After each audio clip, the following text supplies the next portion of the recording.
Hello, Internet. Good evening. Happy Tuesday. Everything looks different, doesn't it? Yes, it does. Welcome to Tabletop Legends / Delve Requisite. Without going into a big, long, over-dramatic explanation of this, because there is going to be something on our YouTube that will allow you to kind of catch up. The short version of this is basically we have reached the point in our campaign where the party has essentially completed what is, in my overall campaign binder, Book 1. So there are a planned total of 5 books in the campaign as they complete their contract with the Collective of the Arcane Eye and prepare to head off to parts unknown. This is the end of sort of that first phase of the story, and we're going to be moving into the next phase of the story. So I basically these guys and I decided that we were going to take that opportunity to make some changes we've always wanted to make. You may be following us on some of our other platforms. You will have noticed that our YouTube channel is now called Unstoppable Pigeon, where we have been releasing a bunch of other things. Weekly podcast we've started doing, myself, Russell, my wife, Emily. I've been releasing my Getting to Know You series. Russell and Jason and I started to add a Last of Us playthrough that we're doing. And part of kind of this whole sort of broadening of the scope of what we're doing is that we're sort of refitting our D&D stream to be just like part of the stuff that we're doing instead of the whole thing. I had never loved the name to begin with, and this Delve Requisite is actually the name of my campaign that I wrote. So we changed the name of the show to Delve Requisite. And that's what we're going to do from right now. You can see I'm also, I've made some changes to the overlay. I've made some changes to my set. I have my green screen. I am recording from the surface of the sun. I haven't quite figured out I got a ring light, and I haven't quite figured out the workings of it, so I don't look like a washed out that's gonna scare my background. But anyway, so other quick announcements before we kind of jump into tonight's episode, which will be happening sans intro video, as I haven't made a new one for the new campaign yet. If you are just joining us, or if you are just recently joining us, we've got a bunch of people who have been kind of with us on a pretty regular basis over the last several weeks. And I've definitely seen in chats and people asking for like a catch-up video, a recap to kind of get caught up on the story so they don't have to watch like 600 hours of Dungeons & Dragons to know what we're doing. I did record today. I think it clocked in at about 35 minutes, essentially a synopsis of the entirety of the campaign from Session 1 right up until where we're going to pick up when the transition from Tabletop Legends to Delve Requisite happens. So that's going to go up on our YouTube probably tonight or tomorrow. So if you're watching this at any later date than live, you can find that on our YouTube channel. It is the entire synopsis of Book 1 of the campaign. Where we will be continuing here is exactly the same as if it was from one session to the next. There is no break in the story, even though we've kind of changed the name. We're going to be picking up exactly where we left off. And where we left off was a bit of a tenuous cliffhanger. There was some strife between the party. The Collective of the Arcane Eye have accepted their contract with the Ordinum Libri, the bookkeepers, and have been packing up 28 Dorset Street over the past few weeks in preparation to permanently move their residence to the Ordinum Libri's essentially free independent city-state of Terra Libra. With the completion of this contract, as well as some of the other arrangements that the group made with the Ordinum Libri during the negotiations after their last find, their contract, the Fools Errant's contract with the Collective of the Arcane Eye, is completed. That has left the group with the decision to make of what they're going to do next. And where we left off last week, it is the eve of the wizards making their final trip to Terra Libra, leaving Mithlanday, or not Mithlanday technically, but leaving Niveria certainly behind, and heading out. And the party still has not come to a consensus of what they're going to do. Some of the party wants to join the wizards on their caravan to go and check out Terra Libra, make use of the resources there, collect the reward that they have been promised, and then make a decision on what to do next. Others of the group, specifically the Goblin Fijit, were extremely contentious about that decision, wanting nothing to do with the Ordinum Libri, and being staunchly opposed to carrying on with the wizard, though having difficulty putting into words perhaps exactly what a better option might be. So we rejoin our party after a somewhat heated discussion took place late into the night, where truly no resolution was reached, but essentially the conversation was left at the point of, we will have to pick this up in the morning and see where we stand. So with all of that out of the way, we pick up here. A restless final night is spent at 28 Dorset Street. Fresh from the argument with Fidget about the fate of the Fools Errant, questions about what lies ahead nag at the thoughts of the building's inhabitants. A sense of unease seems to settle over the house, the kind of gnawing anxiety that frays at the nerves, incessantly making its presence known and decrying the fact that something, somewhere, is not right. The floorboards of the old row home creak as the cool night air settles the house. For a time, the sounds of Colin shuffling around on the third floor can be heard. Alar's footfalls travel down the hall as he paces in his room, accompanied by the shuffling of papers coming from behind Walter's door. Eventually, the first chords of a song escape from Brahms' room. The low, smooth vibrato of the violin weaving a lullaby in the night. The song is soft and soothing, wordlessly, gently insisting that it is time for sleep. Only a few minutes pass as the song delicately caresses each occupant of the building, but as the last notes drift off into the ether, the quiet tick-tack of the case being closed declares finality. The house rests.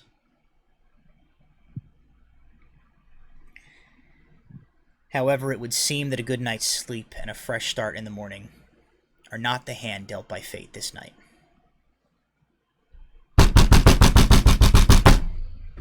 You are jolted awake by the sound of a fist hammering on the front door of the building.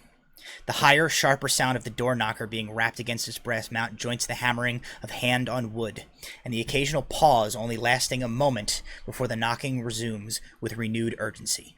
Bang, bang, bang, bang, bang, bang, bang, bang. The dim light of pre-dawn filters in through the curtains, far too early for anyone to be calling, but the racket redoubles in its urgency. As your mind snaps into focus, you already hear a pair of footfalls in the hallway, heading for the stairs.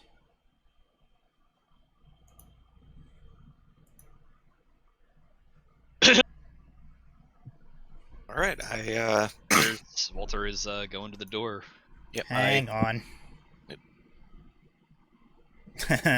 Pause for a moment as I double check something, because hopefully it is not it's just my computer that's screwing up, and I don't want you guys to start role-playing before checking this, because my computer is showing that we are live.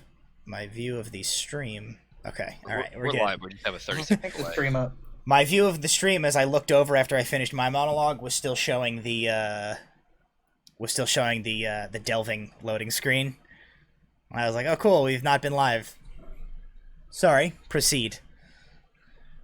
Yeah, I throw open my door and follow the first pair of footsteps down the stairs, concealing a dagger behind one hand. Okay. Brom Who was and the first Walter? pair of footsteps? Well, Or is that not said yet? Has not been said yet. Okay. I will also come out of my room. The hell is going on out here? Alar's gonna... As I proceed down the stairs. Just Walter, what are you doing? I'm gonna probably rush out the stairs. And Okay. I'm not gonna be silent. Sure, so sure. I'm not... As you guys exit your respective rooms, you see the pair of steps that you had heard from the interior of your chambers. Turns out to be Stanfield. He's wearing basically a nightgown with kind of like a house coat thrown over it, a pair of slippers on his feet, and he has a candle in a holder on one hand that he carries with him until he reaches the first gas lamp in the hallway and turns on the gas. He blows out the candle and continues on his way down the hallway. As he kind of like passes you as you each sort of start coming out of your room. He kind of looks at you and shakes his head and he says, "My dear, I have no idea who could be calling at this hour of the night." It is quite unusual. If you like, I'll answer the door. He kind of pauses, thinks about it for a moment. The from outside continues, and he says, No, I shall answer, but if it's all the same to you, I would feel most comfortable if you would stay nearby in case it's some trouble of some sort." I'll be right behind you. Stanfield moves down the stairs into the foyer and approaches the front door. You continue to hear basically the urgent sort of knocking of somebody out in front of the house. Walter and Brom. Alar is kind of like right behind Stanfield down the stairs. Where are you guys kind of moving to before the door is flung open here? I will probably, if the stairs are oriented to the door like most apartments that are narrow, then I will be like up the stairs like in an elevated position where I can still see the entrance. Sure, you can certainly basically kind of stand like halfway up the stairs and be looking down over the doorway. Brom. Is there space on the wall next to the door on the side in which the door would open for me to like be up against that wall, or is that like a window where I'm gonna be? No. So basically, if you imagine coming down the stairs, the door opens, like the way that the door opens, it's basically like flush to the wall. Okay. So there's not like a hidden position behind the door that you can take up. Now you can sort of like step either into the hallway that leads back towards the kitchen or through the doorway like towards the parlor to kind of like keep the space open if you want to go all the way down. No, I'll be at the bottom of the stairs. Okay. All right. Where I can see the door. Alrighty. So you guys take up this position, and you get the impression that whoever is knocking outside seems maybe to have like heard like the footfalls coming down the stairs because the banging stops. Stanfield kind of looks over his shoulder, kind of to each of you, gives one, and opens the door a bit, leaving the chain lock in place so that he can kind of look out. As he opens the door, he goes, "Oh, oh," and closes it again and immediately moves the chain lock and opens the door the rest of the way, kind of stepping back a little bit to give you guys a clear view out the door. And what you see as he moves aside is that standing in the doorway, in the sort of pre-dawn, sort of gray, dim light, cast in sort of an orange from the illumination of the gas lamps that Stanfield has lit coming down towards the door, is a figure that you recognize. However, he is disheveled and wild-eyed in an uncharacteristic way. Torian Idrian, wears a hastily donned cloak over rumpled traveling clothes that look like they were thrown on in a hurry. His hair is clean, but it is free of the usually perfectly coiffed styling that you're used to seeing him with. Instead, it hangs sort of just limply cut just above his shoulders. His skin is pale, and he almost looks clammy and maybe feverish. His eyes are wide, and there is this sort of panicked look in them. He looks very much like a person who was just desperately startled by the sight of a specter or a terror of some sort. And there's a brief kind of pause as you all sort of look at him, and he looks in, and you see his eyes do 1, 2, 3. A sweep kind of past Stanfield, landing on Alar, on Brom, and on Walter. And he goes, "Where are Fijit and Nuala?" I believe they're upstairs. Well, it's not breakfast time, so what the hell startled you? He What can't startle you? he kind of moves his way into the building, and Stanfield kind of gets out. Oh, of course, come in. And he repeats again. He says, "Fijit and Nuala, check their rooms immediately, please." I'll Misty step up the stairs and to their doorway and pop it open. All right. Or check it. Whose door are you going to first, Fidget or Nuala's? Whichever one's reasonably closest to the top of the stairs. I am assuming that Nuala's probably is closer to the top of the stairs, as she's picked a room first, and Fidget came later. So you can poof up to the top of the stairs to Nuala's door. Give the handle a try and try to peek in. It is locked. Not for long. Yeah, we're gonna. I'll knock on it first and yell. Anyone in there? Kind of. You knock. There is no response, but at this point you kind of glance over and you see Namara is kind of exiting her room, wearing a nightgown, and you can already hear what sounds like Dimios and Colin kind of rustling about in their rooms, but there is no answer on Nuala's door. Or I can apologize now, and then I'll just blast it. Okay, so you basically take a half step back and just fire off a bolt of Eldritch energy into the door lock, which basically just shatters. Splinters of wood kind of pat into the front of your whatever Walter wears to bed, nightgown, or just his normal clothes maybe. I feel like he's probably shirtless and nobody needs to see that right now, but yes. So kind of wood splinters kind of patter off of you, and the door kind of quickly just comes slightly ajar as the locking mechanism has been destroyed, and you're able to just push the door open. The room is empty. Empty? Well, yes and no. Empty of people, yes, no Nuala. Also empty in the sense that you guys are preparing to move. So Nuala's belongings have been packed up. It is not completely empty. Her her pack and her most of her armor, basically her would be her her traveling stuff, that is still there. As is you immediately realize Blinky, the blink dog, who kind of once the door swings the rest of the way open, you see the blink dog peeks her head out from under the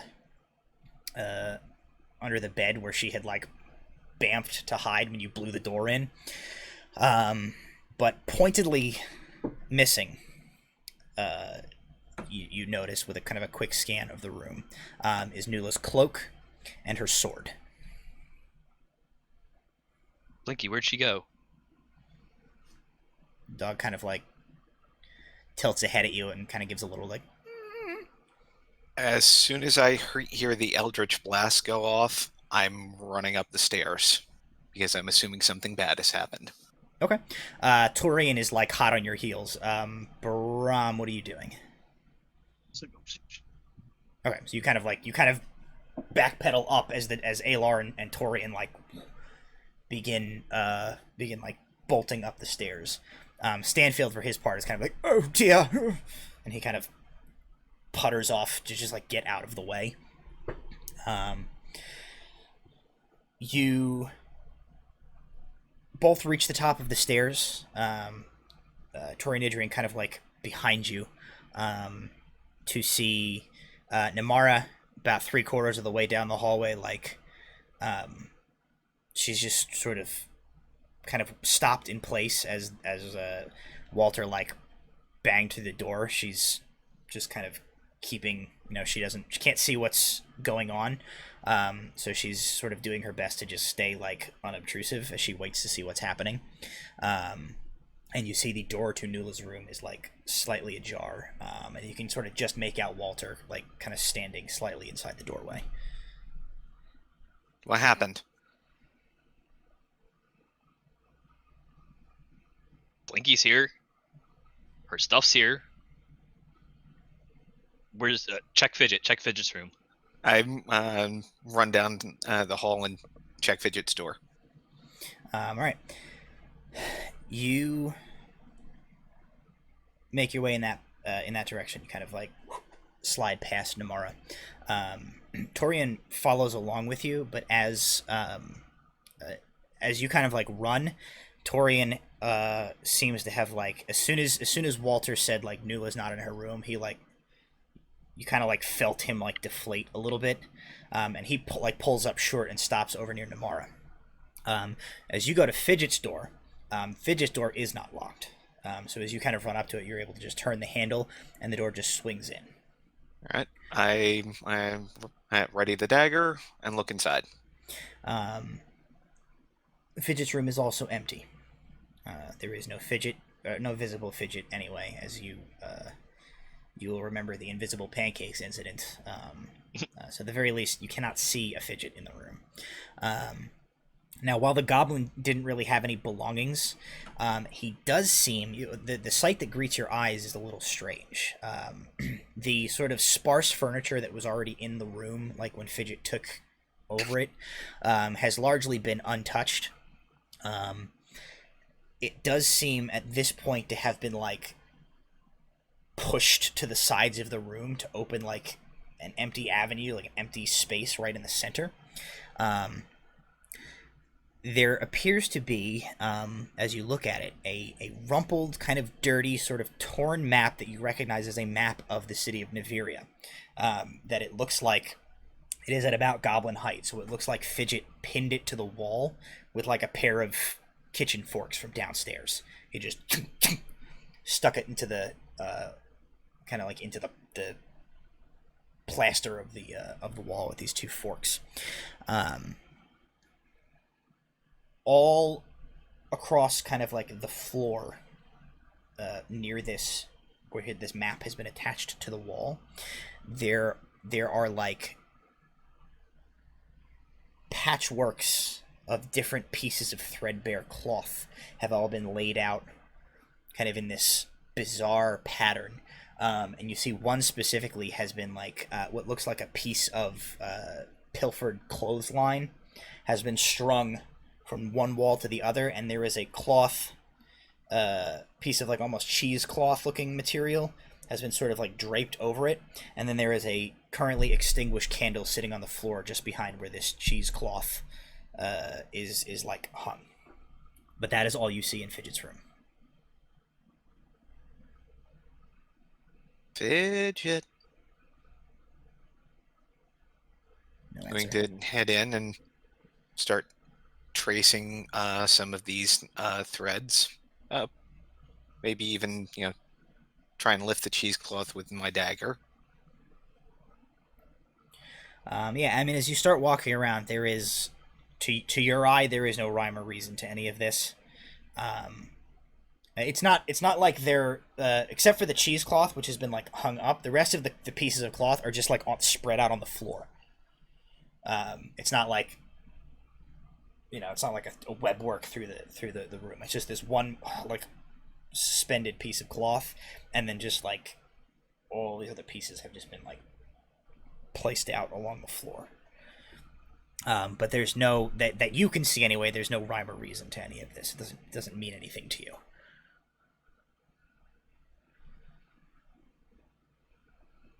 Okay. No signs of a struggle. No. I mean, probably wouldn't have left without literally all of their stuff.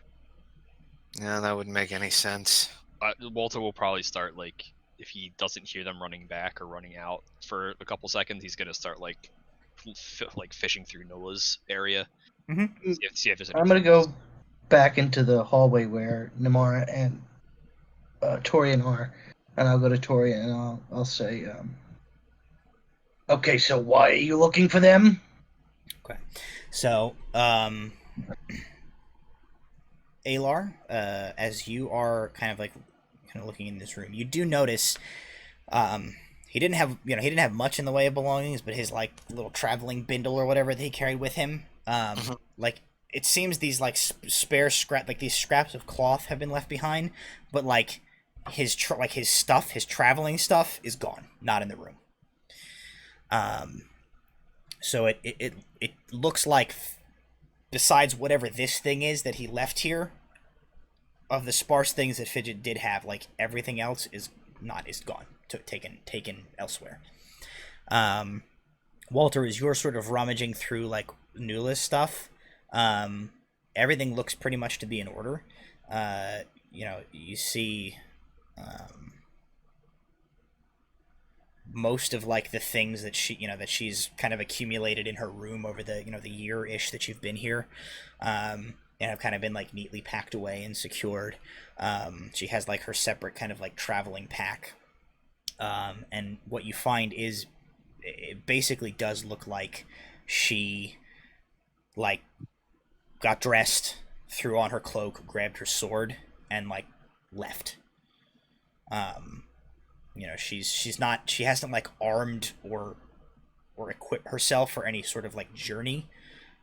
She basically just like got dressed, grabbed her weapon, and like went somewhere as if she was just like going out for an errand or something.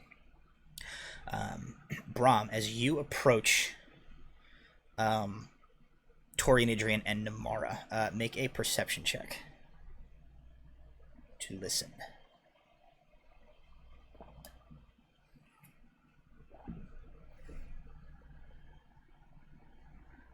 Um, 19. Okay. You approach and you hear that Namara and Tori and Idrian are in sort of conversation as you walk up to them, and what you hear as you approach is you hear Namara is kind of like hurriedly under her breath. She's in the process of saying, "I do not know what happened. I thought that they would work it out. Everything was as you had said before. I do not know where we went wrong." And Adrian is kind of like pacing and fidgeting, and he says, No. This is all wrong. This shouldn't have gone like this. No. We've been off pace ever since Kel. And he kind of turns, Brahm, as you walk up, and you ask him, why are you looking for them? And he says,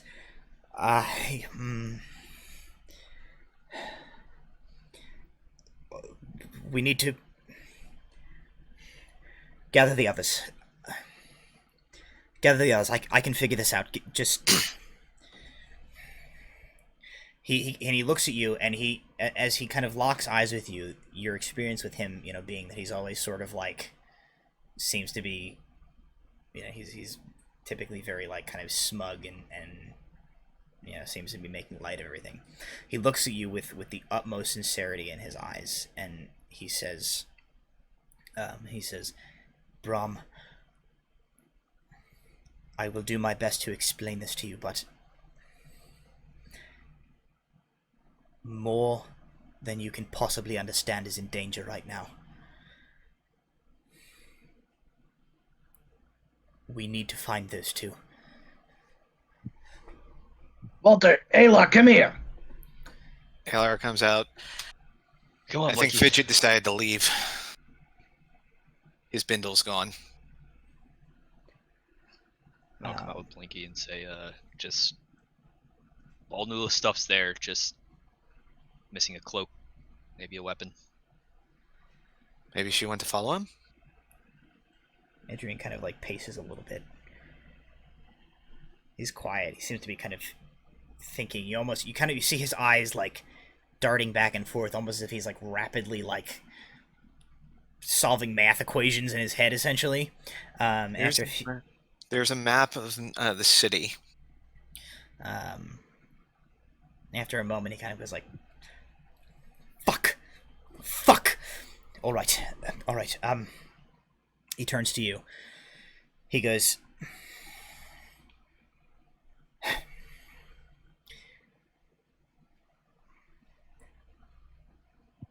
I am at a loss for words, which is not something I am accustomed to being. This is not how any of this is supposed to go. You're not supposed to need to trust me for a while yet, but I'm going to have to ask you to ignore,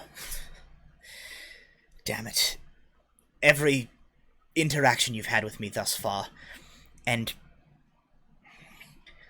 take on faith that I mean only what is the best for all of you, and I have since the beginning. There is something going on. Something I have been working for a very long time to try to fix, and I cannot explain to you yet how, but you are all extremely important.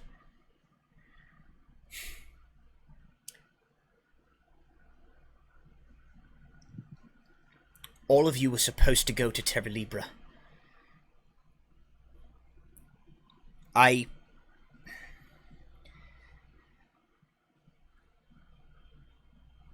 had it all. It was all right. It was all perfect, and Fidget and Nuala are not supposed to be gone.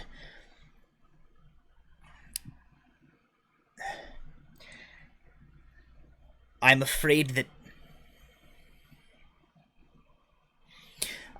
somebody might be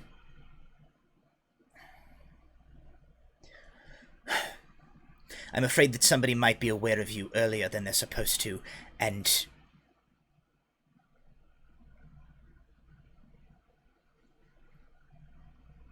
more than you can possibly understand is in grave danger right now. Walter's immediately going to turn to Namara and say, "Is this place warded still?" She nods. It is. I'm going to look at Adrian right in the eye and say, "Is this about Pendragon?" He turns for a moment. He thinks. He says, "Maybe."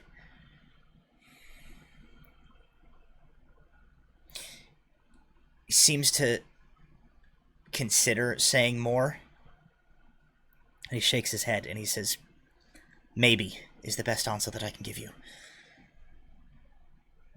So you foresaw all this, and now something's gone wrong. He kind of smiles this grim smile and he says, "To take a line from our green friend, I know things. And yes, something has gone wrong. All right.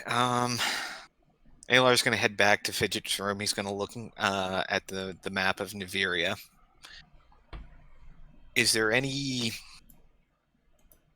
looking at it, is there anything that might relatively serve as a clue or something that... Yeah. Make an Arcana check. Okay.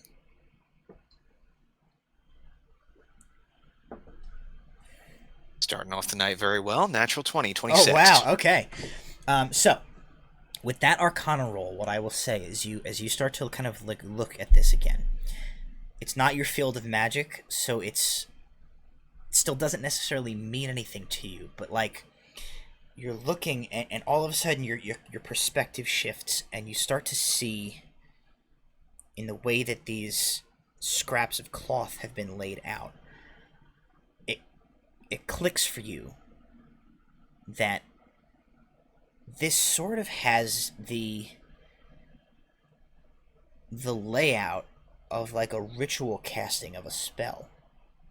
You don't know what the spell is. You don't know the workings of it, but the way that these pieces of cloth are laid out have some of the similar components to some of your own experiences with ritual casting. Some of the things you know that you like the wizards work on.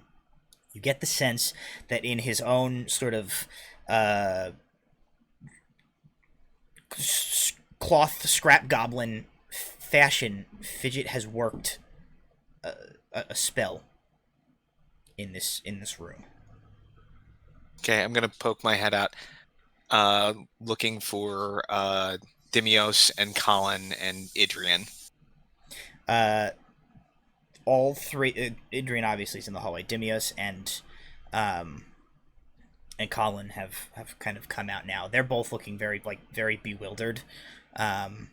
Namara is all three of you can kind of notice. Namara is she looks like devastated by this news that Adrian has that like something has gone wrong. She's quiet. She's not saying anything. She's not like weeping, but she looks like ravaged. All right, Master Dimios, Master Copperkettle, 125, Master Copperkettle. Torian, I need your expertise. I think he cast a spell, but I don't know what kind of spell it is. Colin goes, balls, I got to get my book. He turns around, he stumps off. But Dimios and Torian head over to meet you at the doorway, and they look in. And the two of them both do kind of like a half circle of the room, and Dimios goes, divination magic. Torian nods, says, divination magic.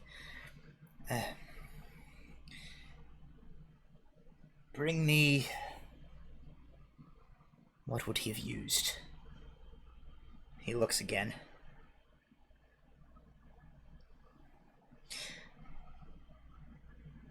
Whose room is closest?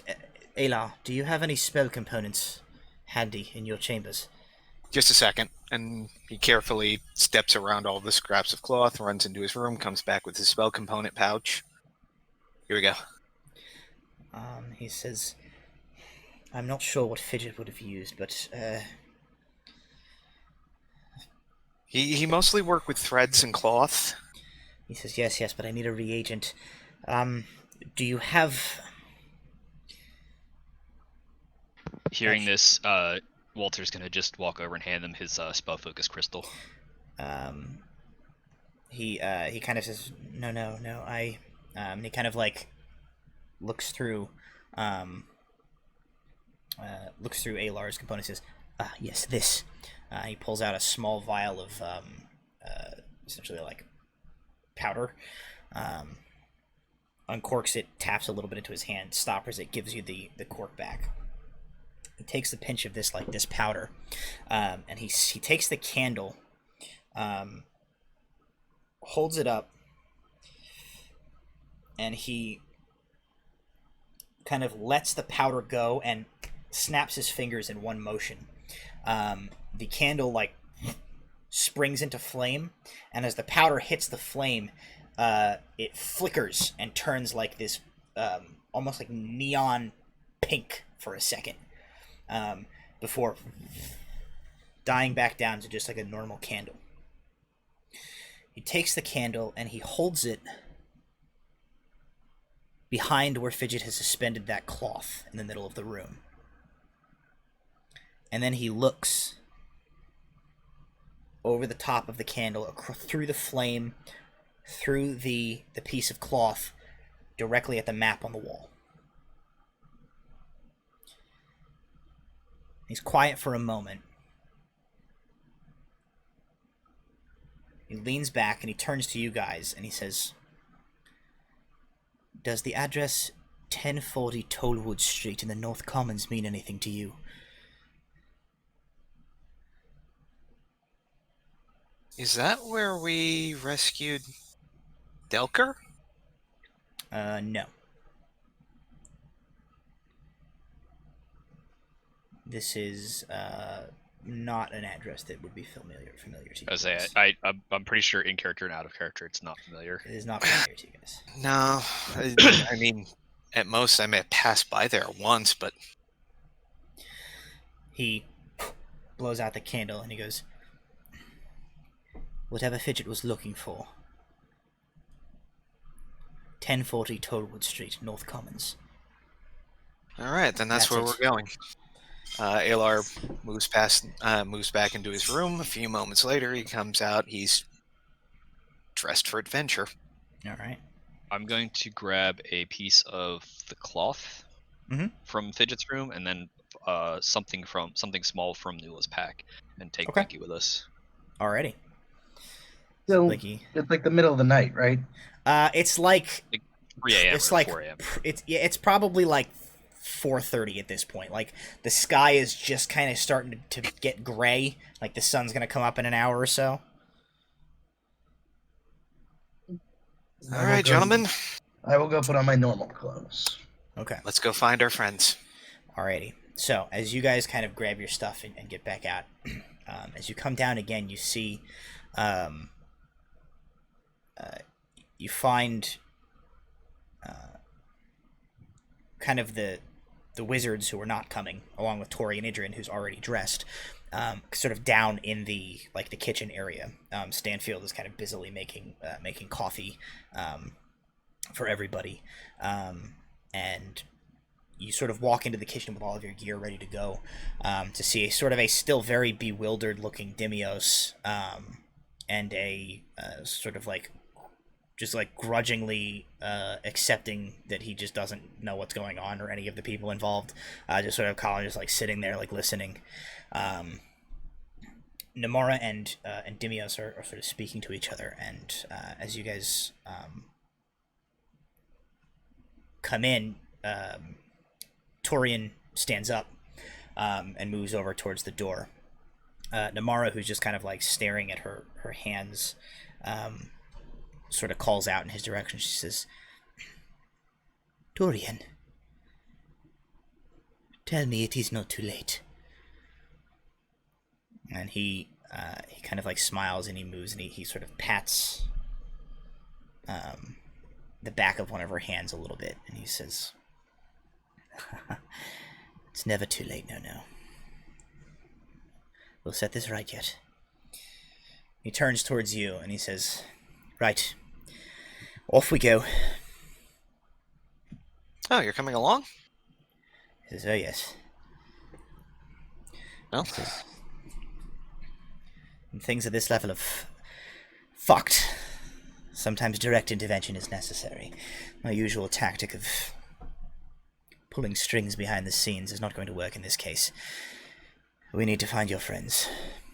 all right, well, 3 fools and Well, I'll let you name yourself. Come on. He like takes a thermos of coffee from Stanfield, who's like coming and handing them to you guys, and he just like takes a big gulp of it. He goes, "4 fools, let's go." Well, Off you God, go. if this address is just a petting zoo, I'm gonna be pissed off. Well, I mean, that would follow what, if it was just Nuala who went. It's still early enough. There's probably not that many witnesses.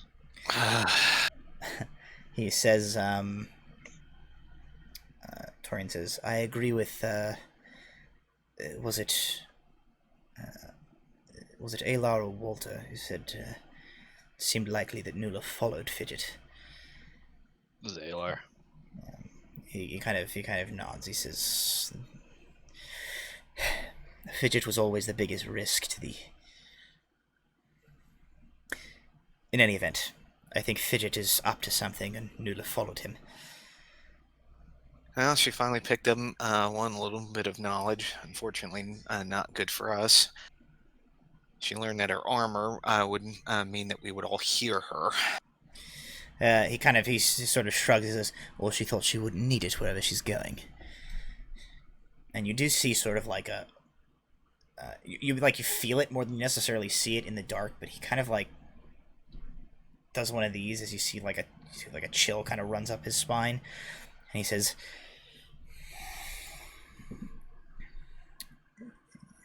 "If I'm correct, she is desperately mistaken. We need to hurry."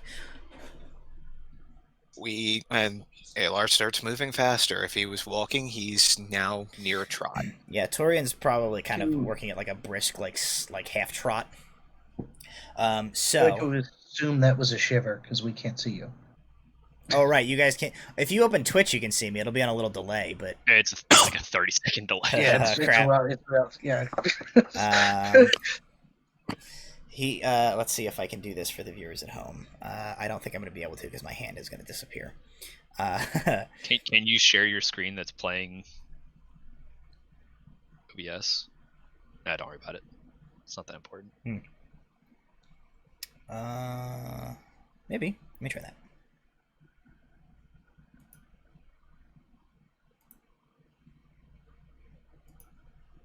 God, if we get there and Fidget is just like No, I can't. trying to eat a cat or something. So the party is basically heading from. Let me see if I can do this before my hand disappears. Where they were was in this portion of the city, the Forest Ward. They are heading to that portion of the city, like all the way over. So there's like this one. They are going around that one in that direction, heading to the North Commons, which is on the sort of the other side of the outer ring from where they are. The trip takes you about 15 minutes. The streets are fairly empty and quiet. It is super early in the morning still. Nobody's really up and about.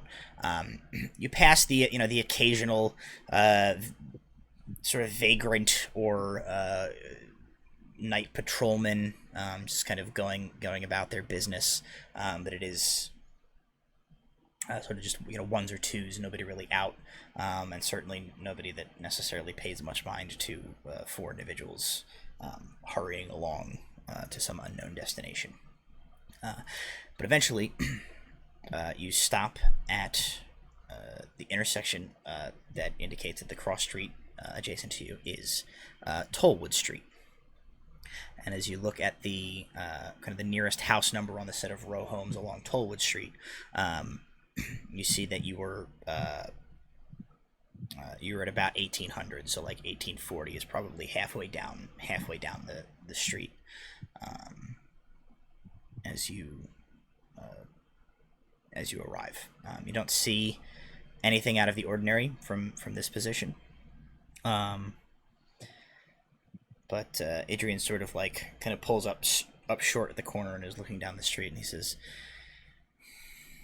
he kind of looks at you and he says, I shall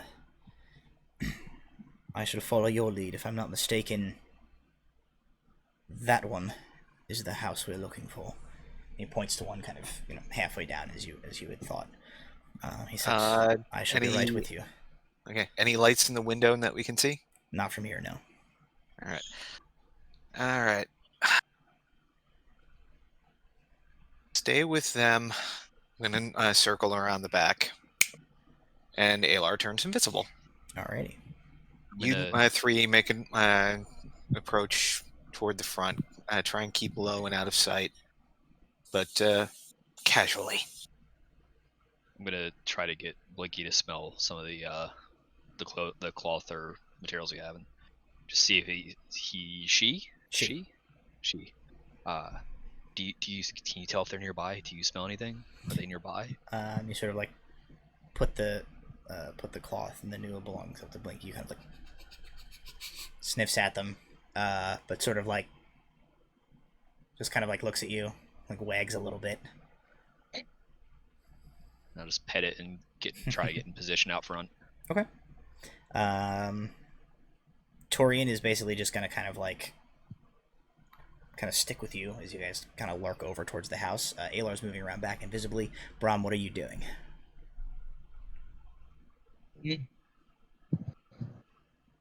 What? I'm going. Oh. I said, and then I was thinking. I'm going to. Alar was going around the back on one side, right? Yeah. I will go. So it is like a row home. So like Alar can kind of go around that block of houses to get to the back, but it's not like a single. It's not like a standalone building that you can like circle around it. Is there any sort of windows on the front? Yes. Okay. I'm going to turn to Walter and go, he's not the only one who could do that. But I'm also, with the power of Bianca, going to cast invisibility. Okay. So you sort of. And then I'm going to go up to the window and look in the window. Okay. So you bring out the band door, you strike a chord, and kind of like the air thrums with the musical note, and then you disappear. As you approach the window, you can see that there are two small windows flanking the front door. They are both closed, and they are like curtained from the inside. So you just kind of like look, you don't see anything. Cool. Alar, you are kind of approaching the back, yeah? Mm-hmm. There's sort of like a kind of a grungy alleyway behind. Similarly, you see like a back door, as well as two more windows kind of flanking it. As you like approach, they also both appear to be closed, and you can see that there's like a curtain on the inside. Mm-hmm. As you approach one of them, however, you do see that there is like a pane of glass in one of the windows that appears to have been either removed or broken or like knocked out. Okay, I will get close to that and I will listen. Okay, make a perception check.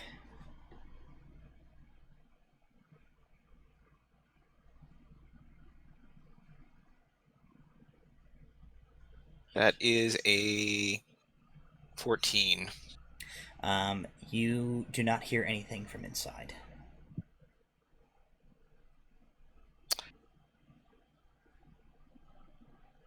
We'll very carefully and slowly reach a couple fingers in and see if I can just shift the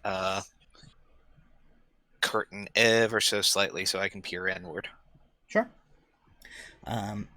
You are able to do that, and you're able to kind of get a look inside. Make another perception check as you look this time. All right. Oh, that's better. 22. What you see when you look inside through the window is that the building is only about just like 20 feet from like the back wall where you are to like the front wall where the front door is. You can see the interior windows with their curtains drawn shut.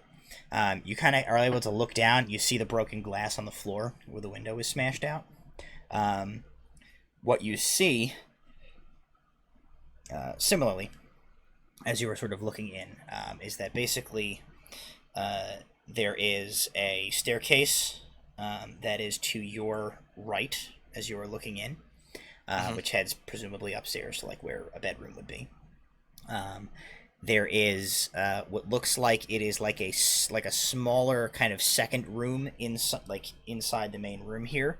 You see that there is a slightly ajar door, like leading into that room. And then you can just make out what looks like probably the area where the kitchen table and the hearth and sort of some of that stuff is, just a little bit out of your sight, around the corner created by this other room. The main space itself, you can see, is quite cluttered and crowded. There are shelves, both shelves which have been constructed on the walls, like freestanding shelves which have been brought in. You see a bunch of places where there's kind of coffee tables have just sort of been put in arrangements in there to create more space. And there are just books filling every available space in here, just books and sheaves of parchment and stacks of papers and things kind of stacked and piled and arranged. You've gotta be kidding me. All right, I am going to move to the door, check it for traps. Okay. Investigation. Well, that was lucky. 28. Nice. Okay. So as you begin to do that, we'll jump back to the front of the house. So for the three people in the front of the house, Walter, Brom, and Torian, Alar kind of does his investigation as he's going to begin sort of doing the process of checking for traps, none of which you guys are aware of as you're in the front. But a solid kind of once over of the door is going to take him a few minutes.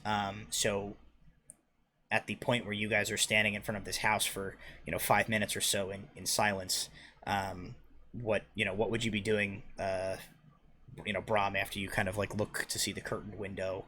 Walter, what are you doing in general? Is this house it's made of stone, wood, or stone? okay, probably wooden, probably wooden supports, the beams, the load bearing beams and all that stuff is all heavy, log and wood. I was gonna try to cast message at Alar, as I just need to be familiar with the subject and I need even if it's behind something. Mm-hmm. Unfortunately, it's blocked by 1 foot of stone, and stone built houses tend to be about a foot thick on the walls at least. Yeah, he's probably a little bit out of your ability to get at him unless you go around the building. I'm just gonna wait. Okay. Brom, anything? I have an idea that I didn't think of. Yep. We brought the dog with us, right? You brought the dog with you. I have Blinky with me at the moment. I'm going to use a second spell That will break your Bandor. invisibility. That's fine. I don't need the invisibility. What? Yeah, I guess it does because it's the same spell from the same thing. I'm going to cast Speak with Animals. Okay. And I'm going to essentially ask the dog what the dog saw. Okay.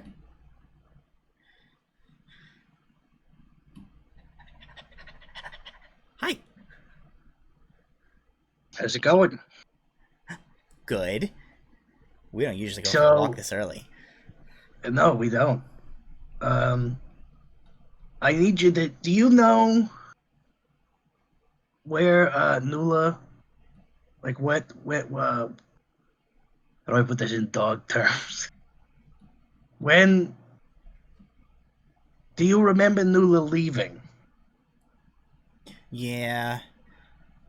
Yeah, she didn't let. I wanted to come with her. She didn't let me come with her. Did she say anything to you before she left? Mm-hmm. What did she say? I don't know.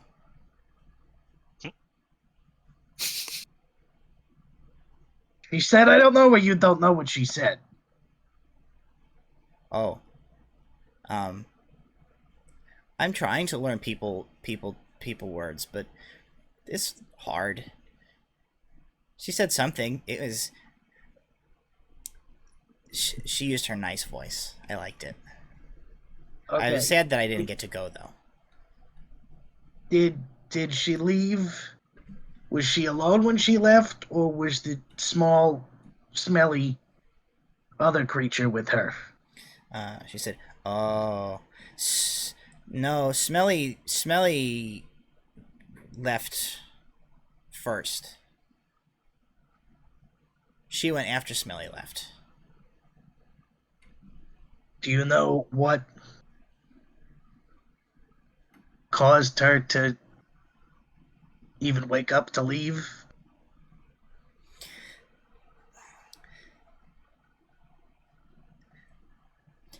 She drinks a lot of the brown the brown juice that I'm not allowed to have because mom says I'll die. She puts marshmallows in it. I know marshmallows. She taught me marshmallows. She drinks a lot of that before bedtime. So she has to get up to to to do peas in the middle of the night a lot. I can hold it all night and I don't have to go out till the morning, but she doesn't make it. She drinks too much of the brown juice that I can't have before she goes to bed. Okay. Thanks. You've been really helpful, and you just keep on being a good girl. Okay, thank you. All right. Is there a way to just turn off speak with animals? Yeah, I think you can kind of stop casting the spell. So Walter, you you basically just hear like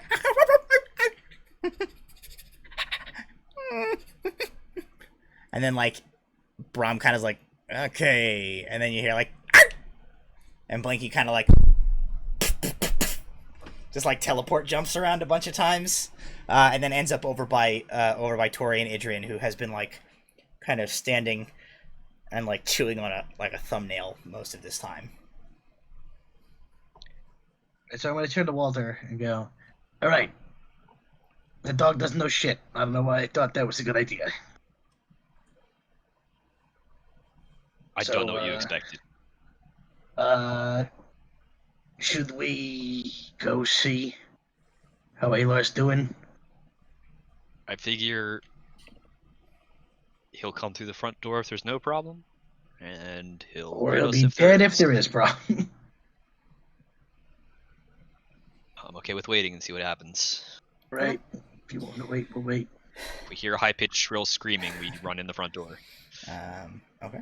So as you guys wait back around the back of the building, Alar, you complete your kind of sweep for traps. You find no tripwires, nothing that would indicate that this door has been trapped or alarmed in any way that you can detect from the outside. All right. Let's hope they aren't too clever. Is the door locked? As you kind of like check the handle, it does not appear to be. I will turn the handle and very slowly start to open it. So as soon as it starts clearing the door handle, I'm just trying to keep an eye on the... Yep. The whole house explodes. No, the door does appear to be clear and free of any traps. You get it, kind of wide enough to get your body through, and nothing happens. Close the door quietly. Look about. As you step into the house, immediately your kind of nose is filled with the must of old paper and ink from the books and leather-bound volumes that are just stacked up in this building. You get a little bit of a better look around at sort of like where the kind of where like the eating area is. Now that you're in a little further, you can see that there is a plain table. It looks like there is like a single chair, and then as you're kind of looking, it seems almost like a bunch of like stuff was cleared off of like what was maybe like an end table, and just like a crate that were then pushed over by the table to make like additional seating. And you do see there are 3 mugs sitting on this table. You know, 15, 20 more feet forward from you is the front door where you know your companions are on the other side. The stairs leading upstairs, it is dark above, and you hear nothing coming from up there as you kind of listen. And then there is the like the small secondary room with the like mostly closed door. The mugs, are they like large tankard style mugs? Or are they smaller like coffee style mugs? Kind of like pewter, like just sort of like drinking mugs. Okay. Steam coming off of them? As you can move over and kind of check that as you sort of like cross the room. Okay, I will do so. Yeah. So as just to like keep the visual straight, you basically like you can move over and kind of look in this kitchen area, and like you're right up by the front door now at this point. Okay. No steam. It just appears. It appears that one of them, as you kind of like give it a whiff, smells like it's tea, but it is like you kind of like put the back of your hand to the cup. It is completely cold. Looks like it's probably been there for ages. The other 2 mugs, one of them just contains, you're fairly certain, just water as you kind of look at it. And the other one, you think maybe like you think is tea, but as you kind of like, as you sort of take a whiff of it, you immediately get the sort of like over sweetened, and like honeyed scent. That immediately is reminiscent to you of like whenever Nuala gets any type of beverage, she just like dumps a bunch of sugar and like honey and sweeteners and stuff into it that she keeps on her person at all times. But it is also like cool. Crap. I head over to the door. A very probably almost perfunctory check to see if there's like a tripwire or a bell or something, and then if I don't immediately see it, I'm going to open the door. There does not seem to be. Okay, I open the door. As I expect, there's Walter. They were here. Torian, come on. Steps into the building with you as well. I haven't checked the upstairs. I'm just about to do that. There's a bunch of papers here. I will bet you every last gold piece I have, and it probably has something to do with that library. Torian is sort of like leaning over already, examining one of the shelves, and he's kind of looking. He says, all of these books are about poetry. Poetry? Poetry. Rob, is this your house? Okay, I guess I would have lost all my gold pieces. Alar's gonna head up the stairs. All right, head upstairs. What do you guys do downstairs? Adrian continues to kind of like look at look at the books. I'm gonna start going through the books to see and looking around. I want to see if there's anything special about them in the regards of like maybe somebody was using these books as like a codex. Okay. Or something for encrypted messages, something like that. Okay. Make an investigation check. And what are you doing, Walter? I'm gonna follow Alar upstairs, and I'm gonna help Blinky. Alrighty. 17.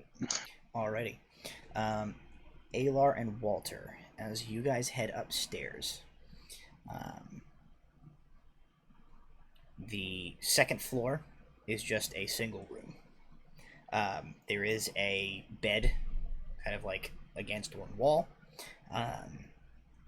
And much like downstairs, pretty much most of the available space up here seems to have been taken up by just like bookshelves and just more places to hoard like books. There is a single like end table next to the bed. There is a mostly burned down candle, extinguished candle on that table, and then there is a book on the bedside table. There does not appear to be anything else of note up here. And this is the top floor. There is no like attic from here. Okay. I'd swear they were here. Because one of the cups is definitely something Nuala would have drunk. Where did they go?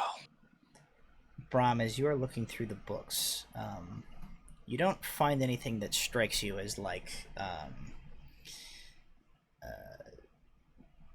code or anything of that nature. You do find a good number of them have been written in and marked in.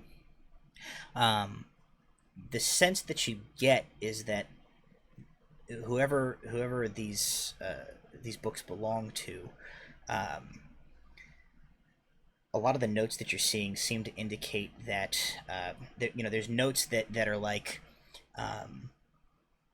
referencing a perfect example of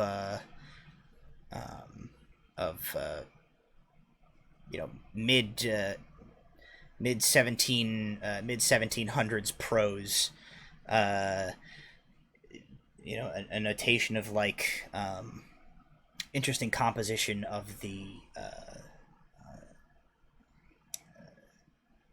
format of the poetry that the author took here. It almost looks like the notes of someone who is a teacher, is using these as like reference material for creating like lessons for like poetry and creative writing. It is at this point that you guys from upstairs, and Brahm, you from like right behind you, you hear the shift of a door. Brahm, you turn to see Idrian standing in the doorway of that like smaller little alcove room that's on the first floor. He like pushed the door in and he steps like back to let you look in. And it is filled just with more books.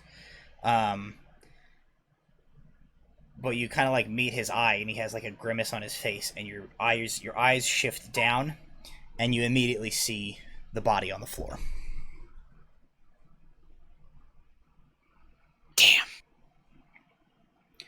He from downstairs, he kind of calls up his, "Ayla, Walter." Damn. I will go into the room. I pelt down the stairs. And is the body Face down?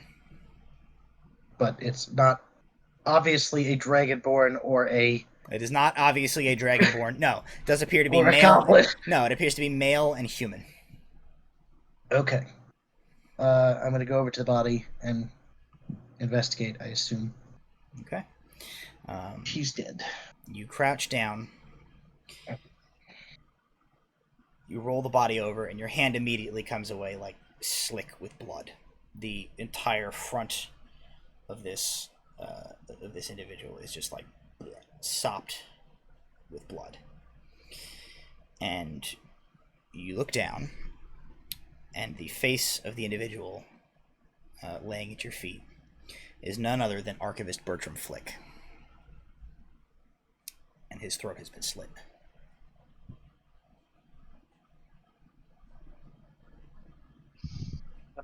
assumably his house. Did I see the ownership signatures in any of the books? No, not necessarily. I will, Prop 'em since it was like years and years ago. I will point out that when you met Archivist Bertram Flick, he did introduce himself. Your introduction to him was that he was Tabitha Delker's poetry and creative writing tutor. Okay. So this is probably his house. Prop 'em up. Great. Adrian kind of Sneak looks. He attack. says, "You know this person." Yeah, he was helping Kel with a mystery. Apparently, all the books, all the papers, anything that even vaguely related to dragons seems to have disappeared from the National Library. Alar, that's. If he's been killed, we should be talking about that here. You're right. Let's make a quick sweep of the place and then get out of here. I'm gonna start ritual casting the disc. As you start doing that, and Alar Alar, you can make an investigation as you kind of sweep the place. Adrian, he kind of looks to you, Walter. He says, "Are you planning to bring him with us?"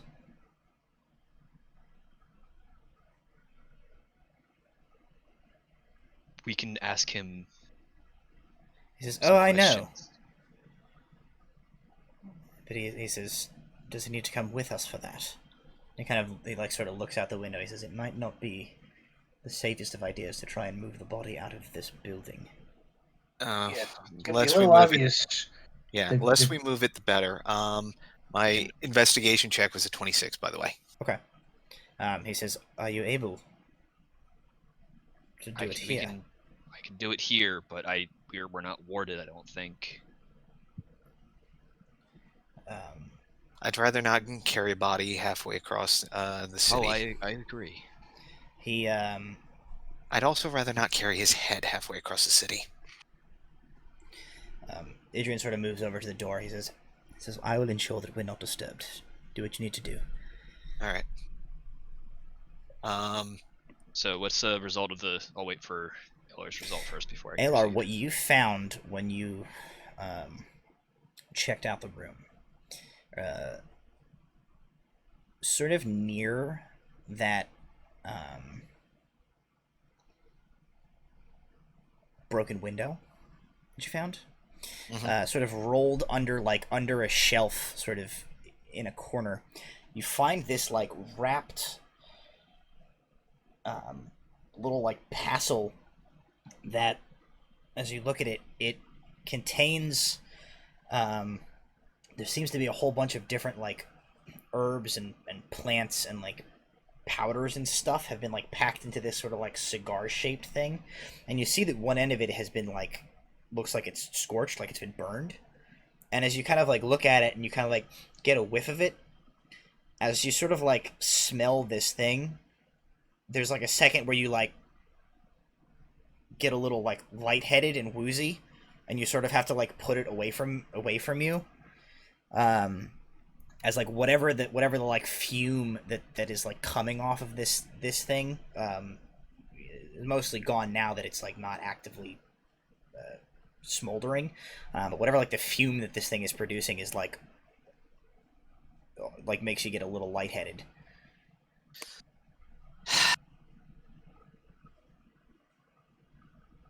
Probably caught them by surprise. Might have cracked the window.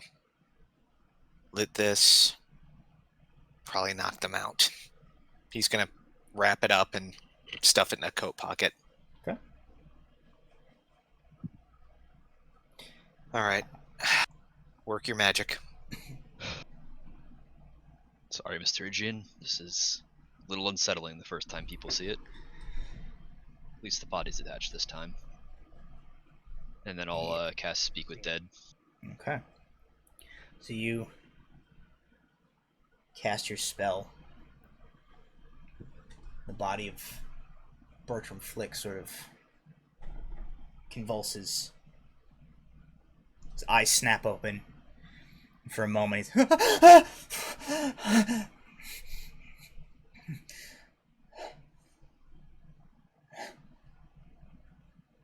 Where am I? We need to ask you a few questions. What were you and Nuala and Fijit discussing?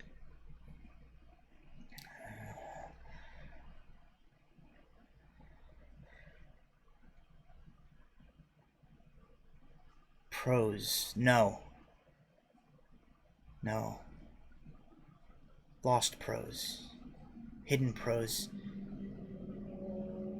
Stolen texts.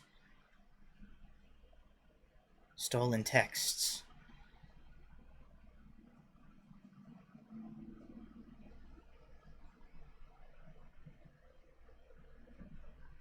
Do you know who killed you?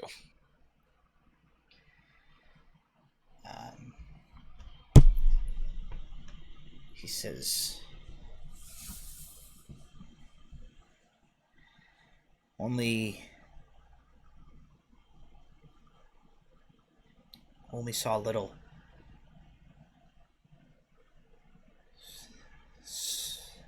So tired. Couldn't focus.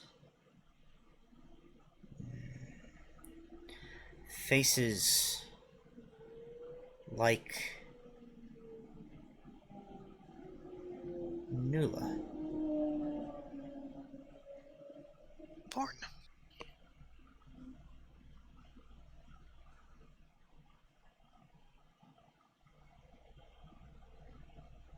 Did they say where they were going? He sort of shakes his head. He says, no. Just tired. Then nothing. Am I dead? I'm sorry, yes.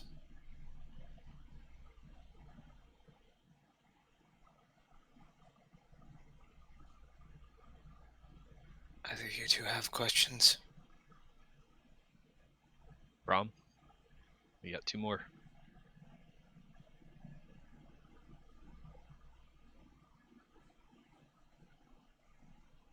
Maybe we could ask him why they came here in the first place. Good idea. Why did Nuala and Fijit come here? We already answered that. They were discussing stolen prose. But why in the middle of the night? What was so pressing about it?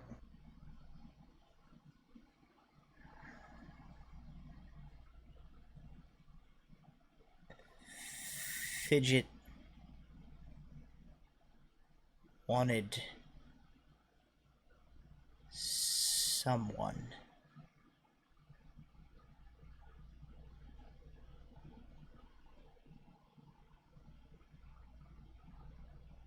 Did you learn anything about the missing dragon text since we last saw each other?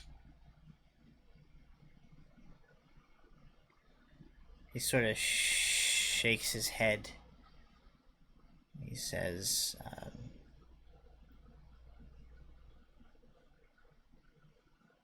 just...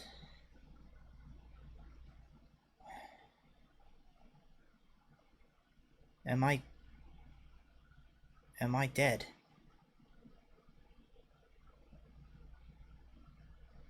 Well, that was the 5th question. And with that, his body grows still again. Damn. Alright. You need to get out of here. Brom. Wait. Was it Brom or was it Walter that touched the body? That'd be Brom. Okay. Brom. Wash that hand down, then let's get out of here. Quick and quiet. Torian kind of like reappears at your shoulders, and he just sort of like flicks his hand, Brahma, in your direction, and like your hand and your shirt cuff and all that just instantly clean of blood. Okay, let's get out of here. Nice and easy. Just 4 people heading back home after a long night. As you guys head out of the building, Torian, he says to you, "Was the dead man able to wait?" Not here. He kind of like grabs the cuff of your sort of like the collar of your shirt, your robe, Walter, and sort of pulls you close to him, and he says,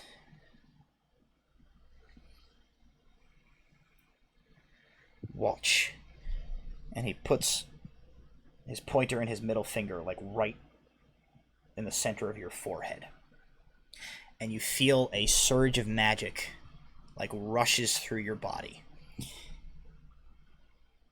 and almost as if in like fast motion, as if like watching a tape in like sped up motion, you see like yourself and Torian, Idrian, and Brahman and Alar like kind of having a quick exchange of words, and then the group of you begin to set off, kind of walking quick down the street in this sort of sped up motion, and a figure comes out of an alleyway, hunched over, dirty, ragged cloak sort of pulled over their shoulders, and is sort of like rocking a little bit back and forth, looking in your direction. And you see the group of you sort of like stop and turn and like move over and begin talking to this individual. And then you're standing back where you were, and Torian is pulling his hand away from your forehead. That's a new experience. This way? He says, "I don't know what you saw. What happened? Follow your premonition." Follow me, and then Alright. I'll take us to... So you guys exchange a few The words, hunched over. and you begin walking in the direction that Walter had seen. As you guys walk down the street, you get about a half a block from where Bertram Flick's house is behind you. And you sort of hear the shuffling of an individual kind of like rooting around in the gutter between two sets of these row homes. And Walter, as you sort of look, you see, sure enough, there is like a vagrant kind of just like rummaging through garbage in the alleyway. Here. I'll briskly walk up to him, not aggressively. And Okay. Go up to him and say, "Can you help me? Did you see Dragonborn go by, a goblin go by?" He sort of like looks up at you. He's just sort of like squinty. Seems like maybe he might be like intoxicated. But he kind of like blearily looks at you and he says, "There's a lot of commotion tonight." I'm gonna put my finger to his lips and then hand him 5 gold coins. He like kind of takes them. And he just puts them into his cloak, and he says, "Hey, none of the other ones give me anything. A lot of people coming up and down the street tonight. Nobody else gave me any coins." The others that came, was there a very small one followed by a very large one? Couple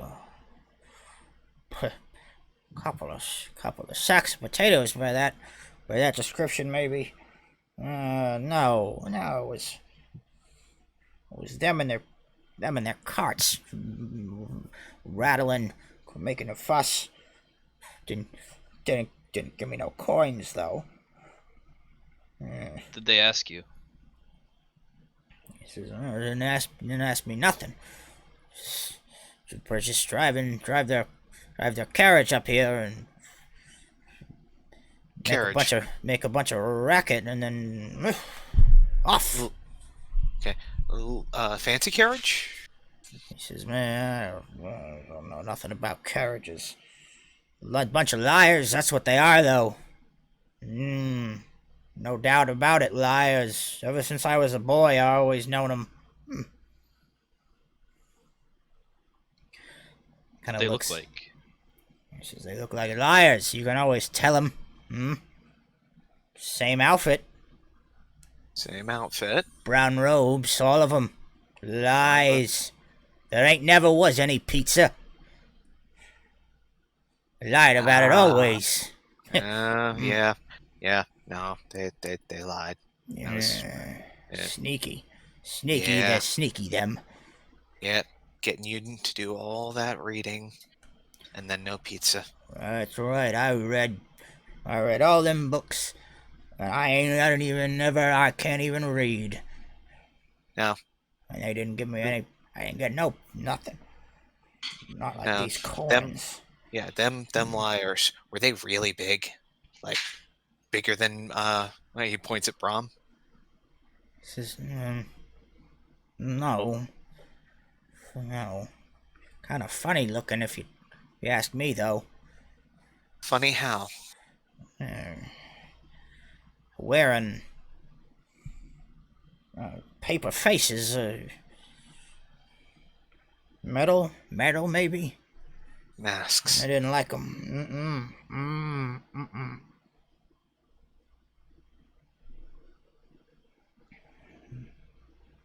And kind of like begins to kind of like back away from you guys.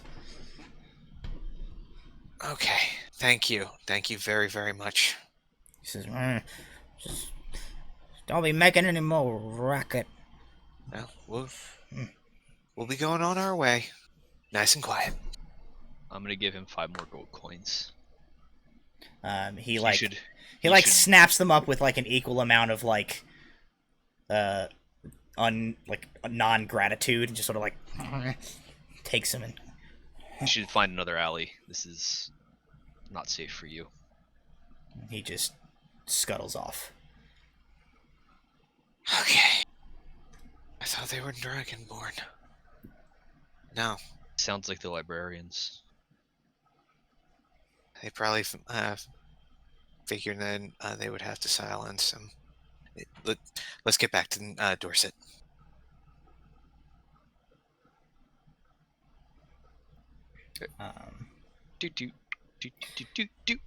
So, like, as you guys start walking, Torian says, should we not go to the library immediately? If they've taken your friends there, we should pursue after them, should we not? Would they be that dumb? Let's hope they're that dumb. All right, let's, gentlemen, a late night trip to the library. That overconfident. Well, I mean, the ancient Invarians were. Let's hope they are too.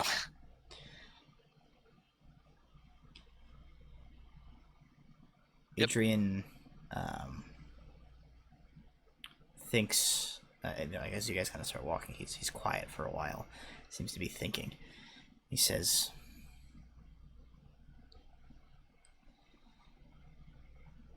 you said books on dragon lore are missing from the Mifflindian library. Yes. And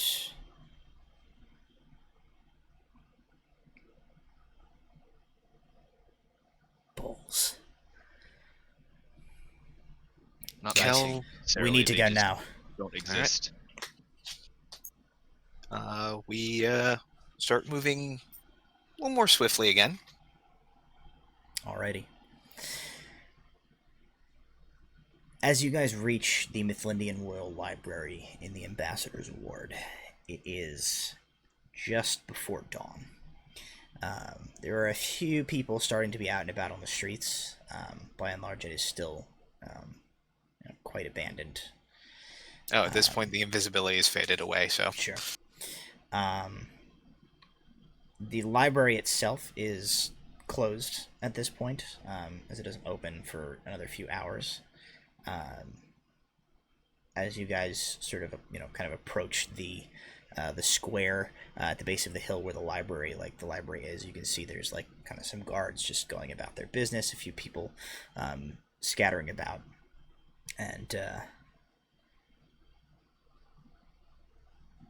Torian kind of looks to the three of you and says, "Thoughts on how we get inside?"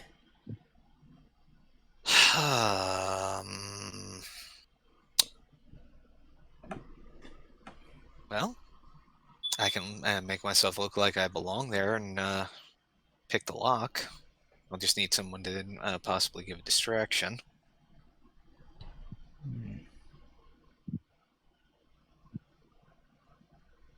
I think I can arrange that. Borrow Flick's face for a second.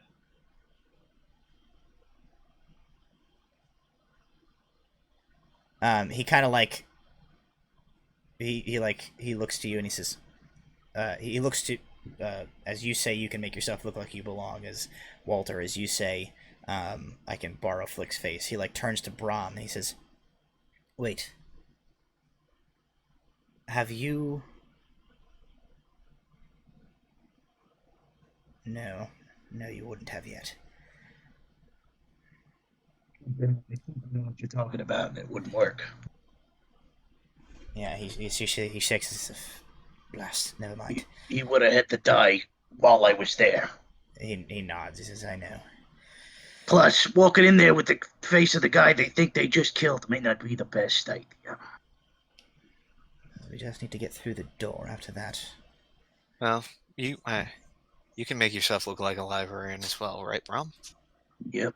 Then look at us. I think we all can, can't Yep. we? Mm-hmm.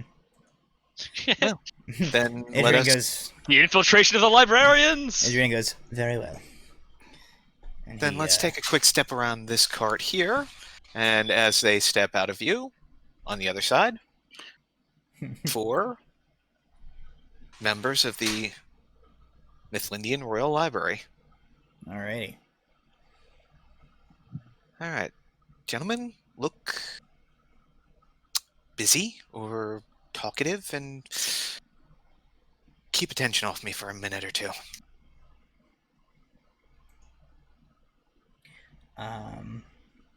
As you guys kind of approach, there's sort of a guard who is near the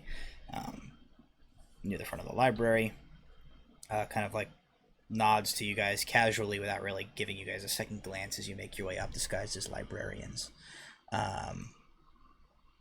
And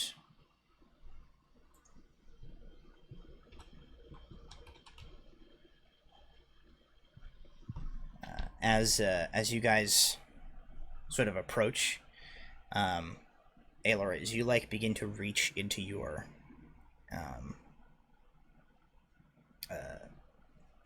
your gear for your kit to get your lockpicks, Torian sort of puts a hand kind of on your forearm and goes, "I full-heartedly disagree. I've read that one, and it's not nearly as good as his earlier work." And then he reaches out one hand and just goes 2 light taps on the door, and you hear and he pushes it open. As quickly as possible, Alar will recover his poise and go, "Are you sure? I wasn't a fan of that." That's all a matter of opinion, of course, but And my Alar money. will drag the door open and, wave the 3 of them in before, closing the door behind him. Cap, you are entitled to your opinion, but I always found that the posthumous work was actually the best work. And you, my good man, are an imbecile if you think that the early work is the superior ruminations of such a genius. Yes. Come on, guys, let's get in. You're absolutely daft if you think that. Adrian closed the door, and he goes, "All right. I need to look for which way they went, if they were here." And kind of, you see him already scanning. He goes, "They're a bunch of librarians. They were carrying Nuala. They definitely bumped something if they brought them through here, right?" You would think carrying something the size of a Dragonborn Paladin. All right, let's make it quick. And Alar's going to start scanning the place. It's not that easy to carry either. He's got like that dead weight ragdoll thing. It's just in the density of a 20 on flume. investigation as he's just stays put and his eyes are just Okay. what looks like it's out of place. What would tick off an OCD librarian by being just askew? He's Sherlocking the room. Yeah. Yes. Walter and Braun, what are you guys up to?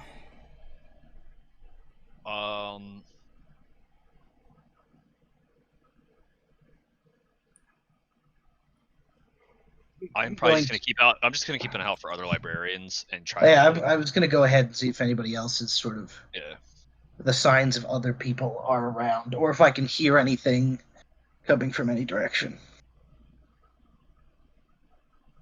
Alrighty. It does appear to be pretty much deserted in the main chamber of the library as you enter. It's a sort of that long, squarish hall that you know leads to those doors in the back that open into that circular area, which is like how you access the lower subterranean portions of the place. You don't come across anybody at this point.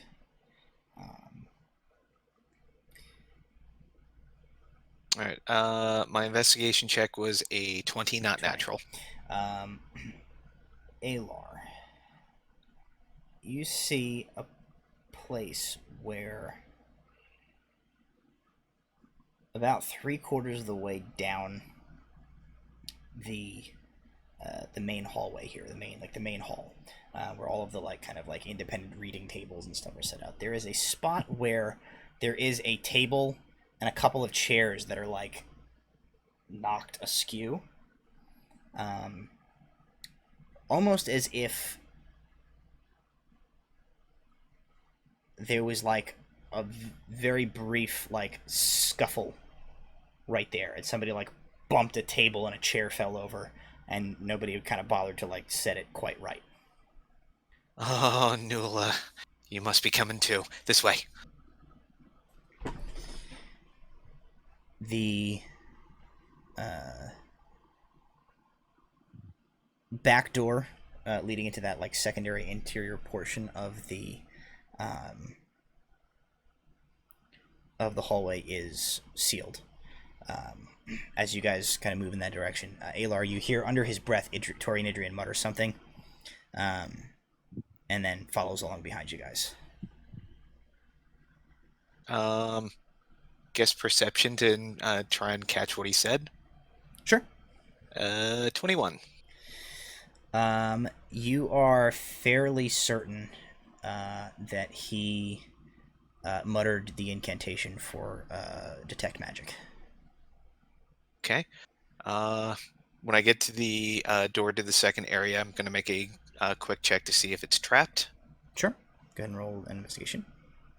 And is there any writing chilling that seems like it would be maybe not uncommon? 28. Is there any writing? It's a library. What are you looking for specifically? Just words in rare languages that would be an indication of hey, this is the secret passage or anything like that. Oh, okay. No, nothing in this main chamber thus far. Alar, as you are kind of searching for traps, and you kind of figure out that there's no mundane traps, Idrian kind of steps up behind you, and he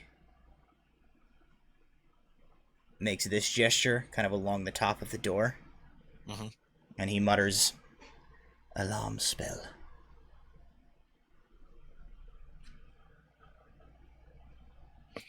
Well, You dispel it? I can try and disable it. Let me answer both of those questions with my vast wizardly knowledge. Alarm. You didn't dispel. You didn't prepare to spell magic today, did you? I always prepared to spell magic.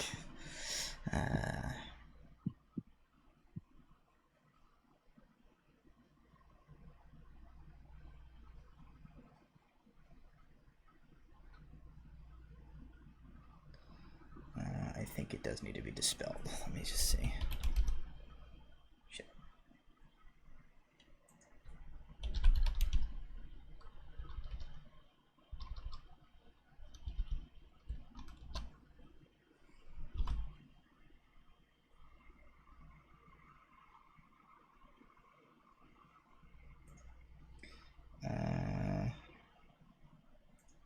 Where the hell is this spell magic? Dispel magic is a second level? I think it's second or third. I'm pretty sure it's second. Dispel magic. Third level. Third level, that's why I can't find it. Dispel magic. There it is.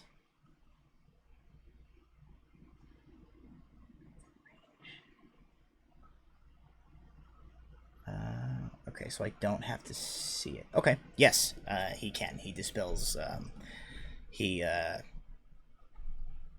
traces his hand along the line where he indicated the wire is on the other side, and he mutters another incantation, and a moment later he goes, "I've disabled it. You're clear." All right. Ayla will crack the door open and move inside. Alrighty. As you enter, you immediately see that there is two individuals in this chamber, like off to the left, like guarding essentially a doorway, and they have like absolutely seen you open the door. Of course they have. You got about a split second. What are you doing? Let's see. What do I got? What can I do to? I don't have. I wish I had silence. I have silence, but I'm out of spell slots. That's all right. What spells do I have? What can I use to screw them up? All right. There's a lot of bookshelves in this area. Yes. Oh yeah. Okay. Well, then they get to make DC 14 reflex saves. Okay. Sorry, dex saves. Yeah.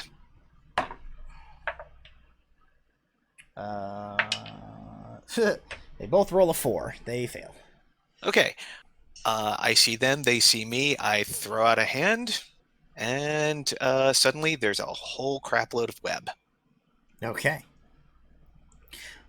So they like immediately are like webbed up, which does not prevent them from like immediately like shouting to raise the alarm. That I can't do anything about, but yeah, at least I can. You know, they both like intruders, intruders. Well, don't need this anymore, and I'll dismiss. Yeah, as soon as I cast Librarian the web, I'm pretty sure my disguise faded away. Alrighty. Is there a guy who's clearly like going to raise the alarm, or is just shouting, raising the alarm? Like Alar has basically like Spidey webbed him, so they're both like gooped up into the like basically like in this on either side of this doorway, and they're just shouting because that's all they can do. Okay. Well, I'm all right. So them shouting is the. I thought Yes. it was like. No, it's not like go, it's not like go, a guy's running go, down. They light didn't send the thing. Jerry to they didn't send Jerry Yeah, to like okay. blow the horn of Gondor. Okay. No, they're just shouting. Okay.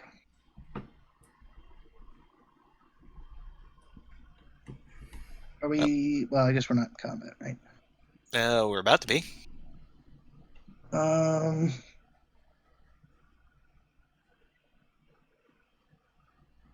Before we do that, Mhm.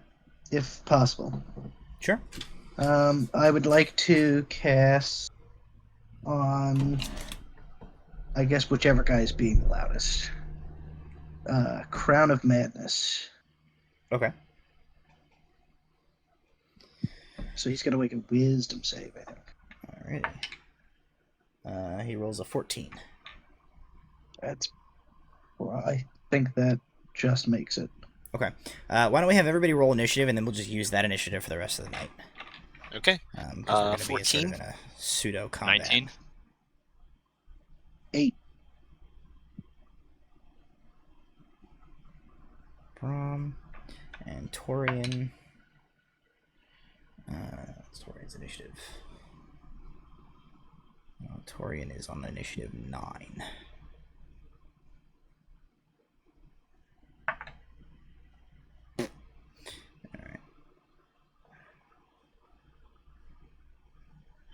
Alrighty. So as we enter into initiative, the librarians are going to get to go first. They beat a 19. Yeah. Wait, actually, now that I looked at it, he failed because my spell save is now at 15. Okay. Since leveling up. So what does Crown of Madness do to him? Rob burns his turn to control that character. No, it. I'll read you the description. And assuming they're not like madness and can take actions, they can so while the strength target save to get out of the web, right?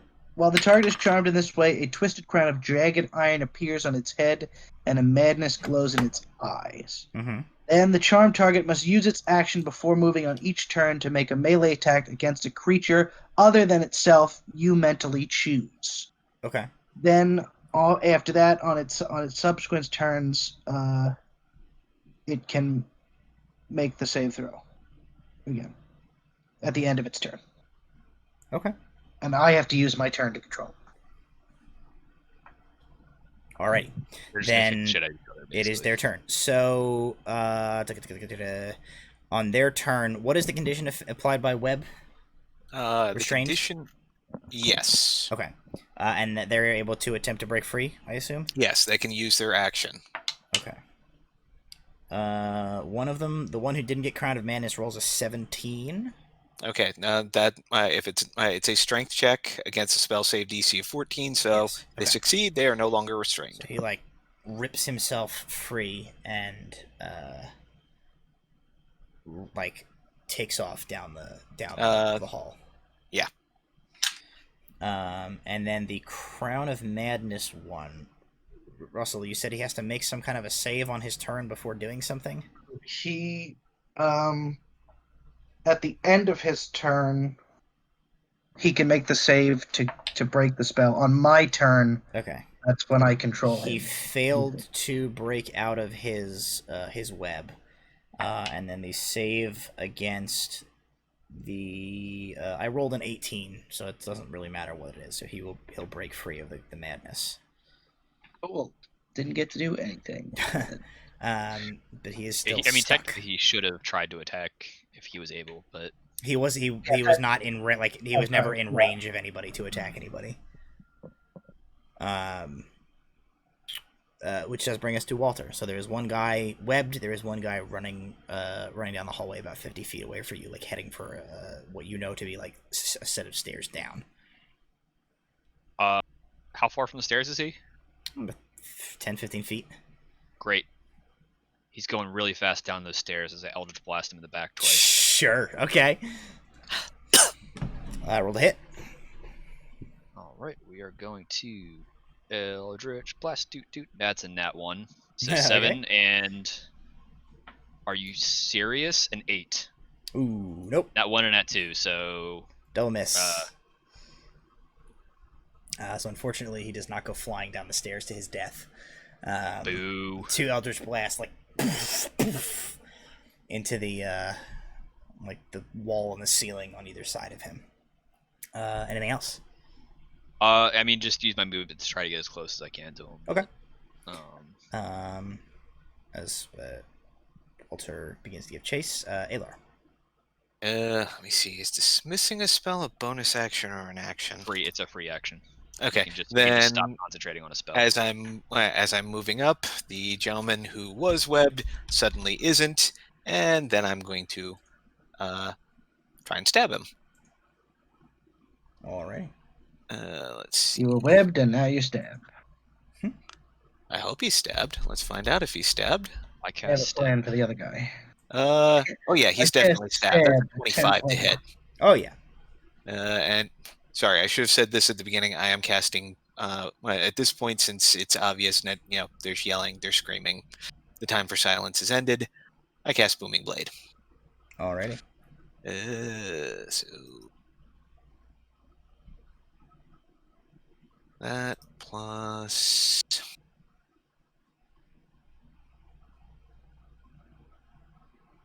that. So that is a whole whopping 8 points, since he's not restrained and I can't sneak attack him. Alrighty. But he is well aware of the spell's effect. So I stab him and say, "Don't move." Alrighty. You do that. Torian is up at this point.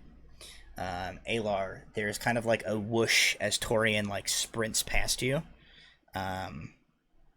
Several steps. And he just you see him sort of like reach from within his like travel cloak. And he makes a gesture. Well, I don't know if you're looking at the stream to see it, but the people at home can see it. He makes a gesture where he sort of like drags his hand out in front of him, and you see him sort of like sprinkling something as his hand goes. And he just goes, "Good night." And let's see.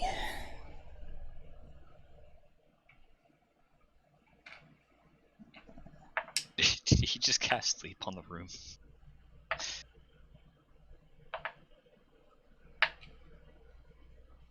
Well, good news is, can't put me to sleep.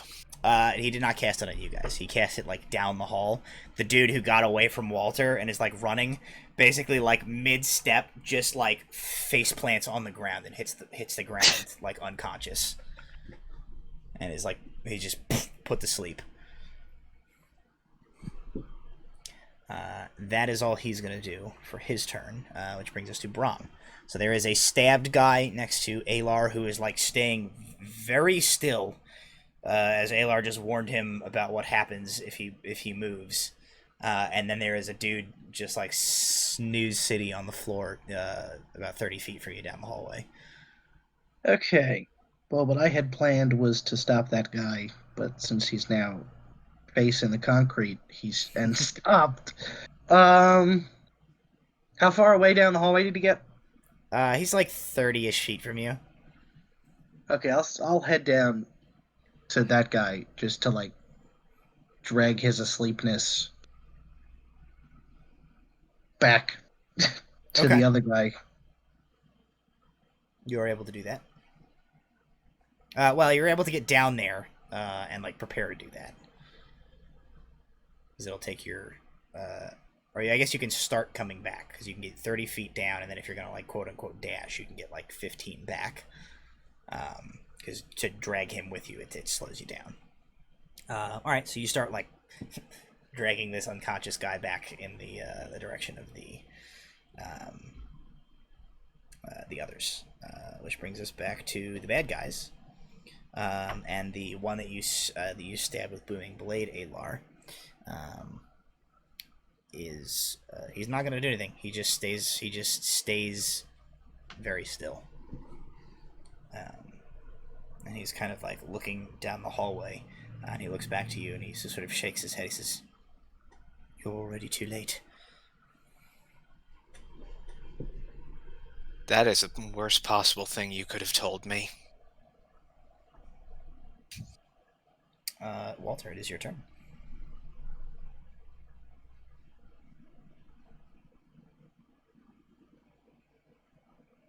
Where do we need to go? Where are they? To the still conscious. Oh, to the He says, "This is all the way down to the lowest level. It won't make any difference. They'll be gone by the time you get there."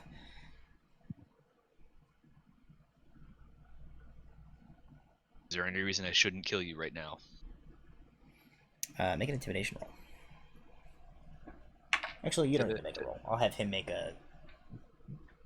Is he a little bitch roll? Well, it's a 14 intimidation, so it's up to you. Okay. He kind of like grits his teeth and he says, "I'll not beg for my life. I am inconsequential. The great masses will not have their plans thwarted."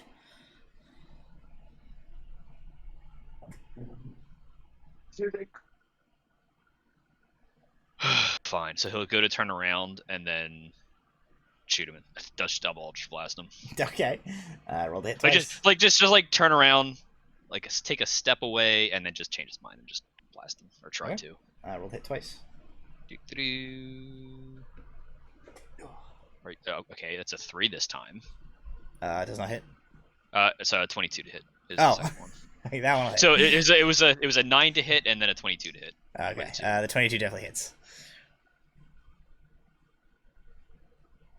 And 7 points of force damage. Uh, And he will get knocked back. I believe it's 10 feet. Doesn't trigger his it doesn't. nonsense. It but doesn't do. Does it do damage if he hits a wall? Because he's gonna hit a wall from where you. I mean, him. that's up to you, but No, not, I not just want to roll. know I want to know if the spell said. No, Okay. no, not rules as written. He sort of Just like moves him as far as he can. thunk hits the wall. He does still appear to be alive. He kind of like. You see him sort of like catch himself on the wall, and he's still trying to like not move. And then I'll just start walking. It is Alar's turn. Alar will look at him for a second. For your sake, you better hope you were wrong. And Alar's going to turn away and head and start sprinting down the stairs. Okay. Torian will cast Sleep again and knock the second guy out. He just like pulls. You see, second time he like pulls this like sprinkle of like sand out of his component pouch, and he says, "Good night." And the guy sort of like slumps unconscious down to the ground, and he runs after Alar. At this point, we'll keep this initiative, but we'll like kind of pause initiative to let you guys kind of like role play this out. Both of these guys are neutralized. The path ahead is clear. Alar has already started running. Torian is hot on his heels. Brom walked up with this other guy. He's like, "Oh, what are you?" And it just like throws this guy on the ground. Thunk. Thanks for telling me before I carried this guy all the way over here. Come on, they're this way. Come on. Alrighty. You guys sprint down the hallway to the stairs that the one individual had been heading for, and begin running down like the winding array of stairs into the bowels of the subterranean portion of the library complex. You've never been this deep before, and the area is extremely complicated. You begin to follow. For the first like minute or so, you just keep going down, and you eventually reach a point where it becomes clear that like you're gonna have to start making some decisions. Like the staircase that you are on ends, and you're gonna have to like go through a portion of this complex, until you like find a further way down. And as you guys are sort of looking around, Torian, Alar, he moves up to you, and oops.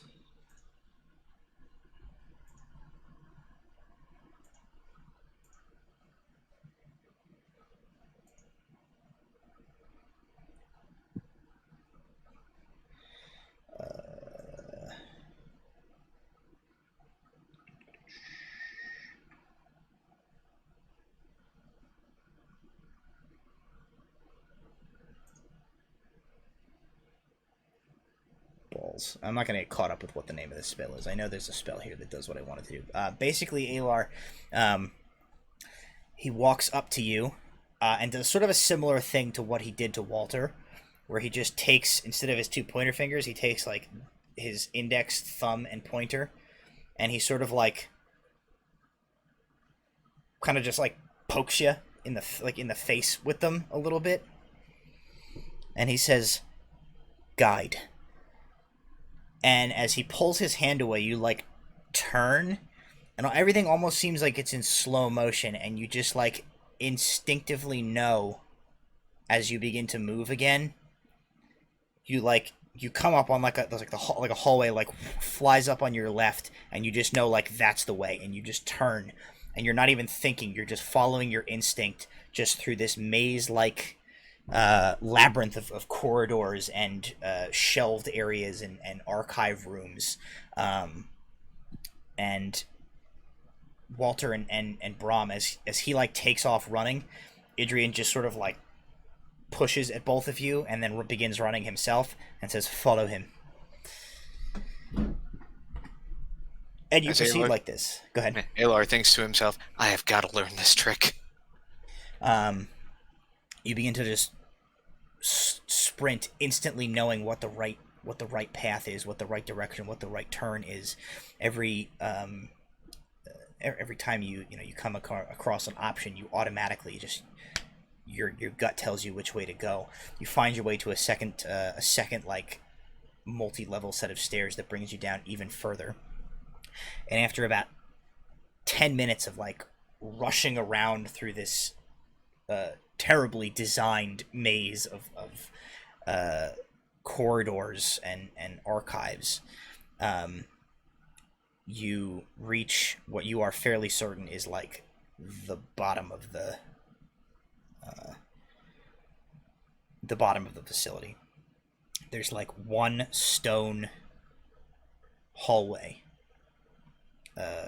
which heads like straight for about 50 feet, and you can see that there are like alcove openings in all of like along this hallway, leading down to where there is just like a door at the far end.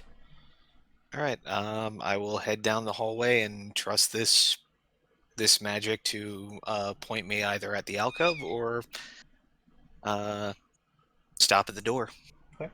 It does seem to be like, as you kind of like begin to make your way down this hallway, like you can feel the magic fading, whereas like you become less like instinctively like drawn in one direction, more like kind of your own senses return.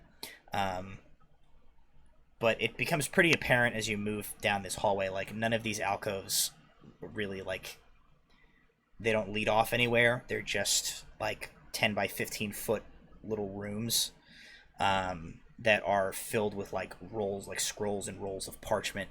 And you can also see there's these like essentially like openings in both like the floors and the ceilings, and that same kind of like air circulation, air movement seems to be like running through this space, like almost like dehumidifying the air. Really, the only thing is the door at the end of the hallway. All right. He will skid to a halt in front of the door. All right. And rather than kick it in, he's going to take the moment to check it for traps, because it'll be just his luck that he doesn't, and get himself fried. I'm gonna whisper to Alar, check it for traps. then I have a plan. I will nod. My investigation check is a 26. Okay. Does not appear to be trapped, that you can tell. All right. I glance at Brahm as I.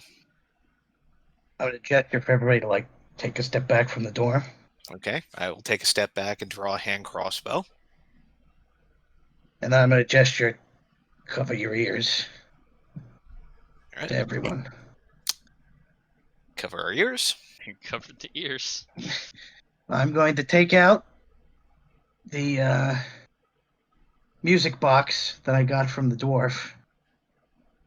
And I'll take out like a piece of like a strip of leather and I'll stuff them in my own ears.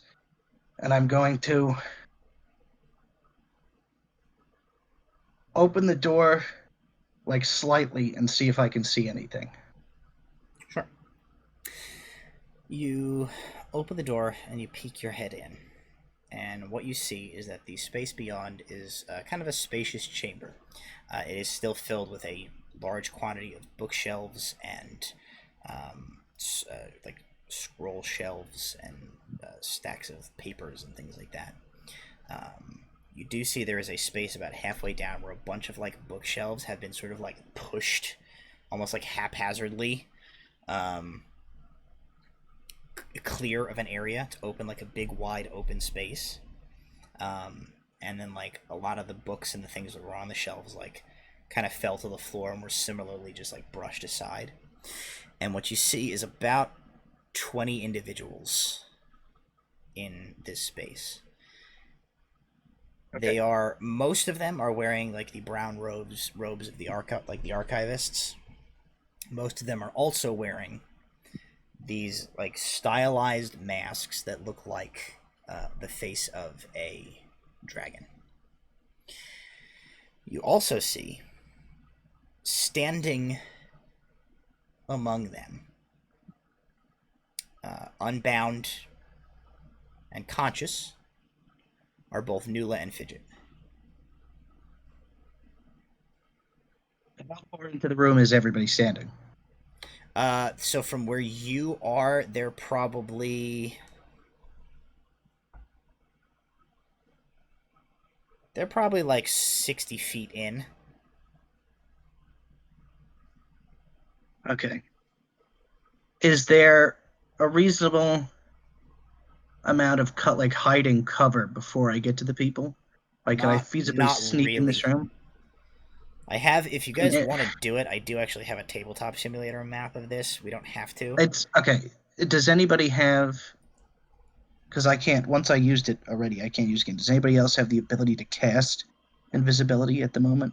I blew my 2 second-level spells, so unfortunately, no. I am utterly out of spell slots. I can cast Healing Word once at first level.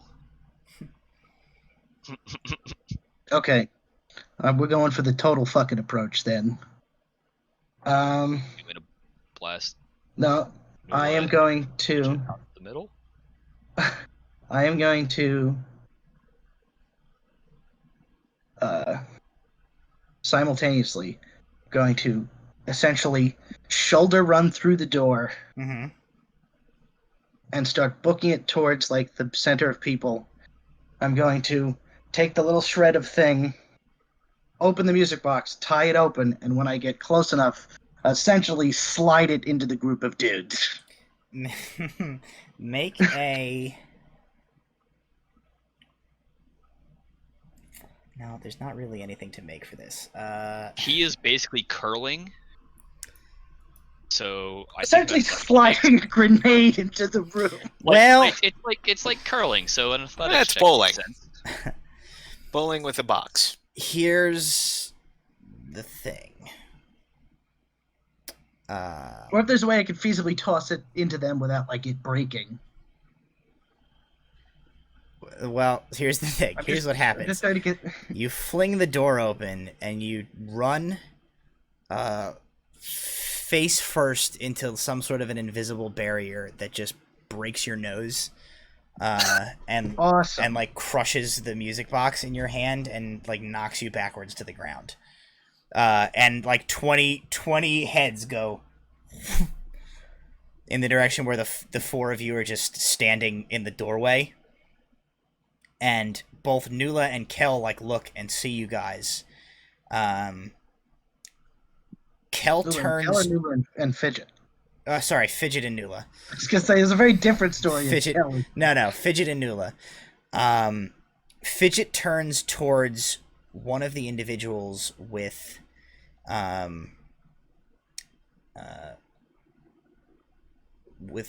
like this dragon mask on, and you see him.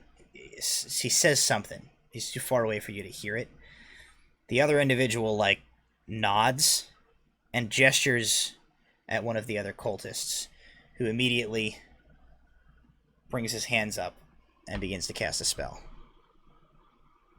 Well, that was quite arguably an attempt to be the coolest thing I've ever done, which turned into the lamest thing anyone has ever done. Is the thing like broken, smashed? It might be repairable, but it's pretty like the fact that you were like going to grenade it in and just like hit the wall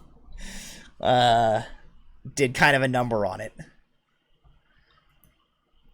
Great. In the sense that I'm cutting you the break. In the sense that I'm cutting you the break that you opened it and then like accidentally unleashed it on yourselves, and I wasn't gonna knock all of you out. That's why everybody covered their ears. Oh, okay. And I stuffed cotton in my ears. Can you put the map up on the green screen? Maybe. Or is it gonna take? Oh no, that would take forever. Okay. Crap. Let's see. Do I have to have line of effect? At this point you have time for like reaction spells if you've got them. That wasn't no, this one's an action spell. Roll so no. that I fucked up. That was just. I just want to like get out of the way of the doorway. Okay. Nope. Just break line of sight.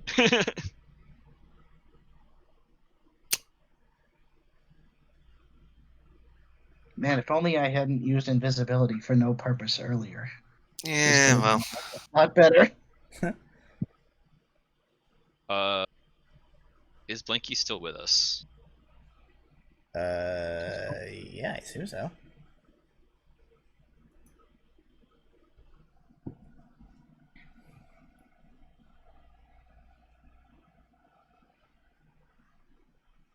It's up to everybody else. I assume I don't have a reaction because I just smashed my face into a force field. All I can do is get out of the way. So. Yeah, I have no reaction type spells. I'm getting ready to cast Toll the Dead on the spellcaster, but that's an action spell. Let me see if there may be one thing that Torian can do.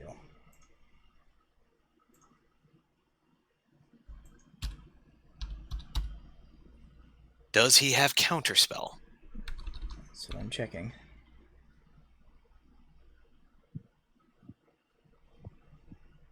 See, and the reason why I didn't take counterspell was because Fidget had it. What is the... yeah, he does actually. So, this individual begins to cast this spell. And you guys, Torian basically curses through gritted teeth. And you just hear him go like, "No!" And he reaches a hand in the direction, and you see this sort of like this negative wave of magic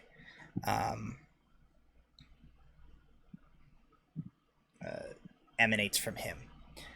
And you actually see Fidget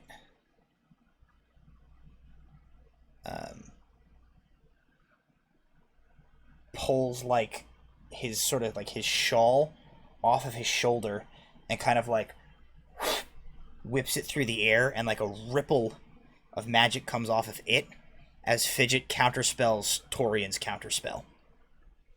Of course. I should go home.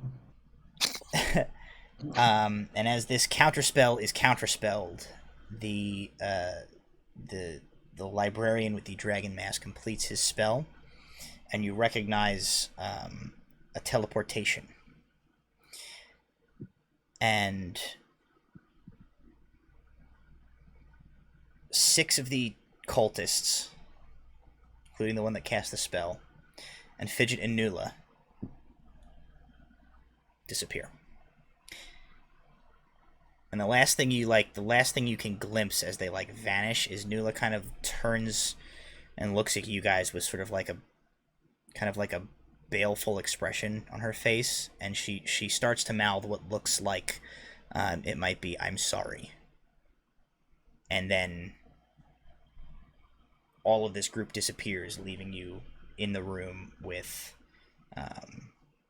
about 10 of these dragon mask wearing librarians, including the one who like Fidget had interacted with. Okay.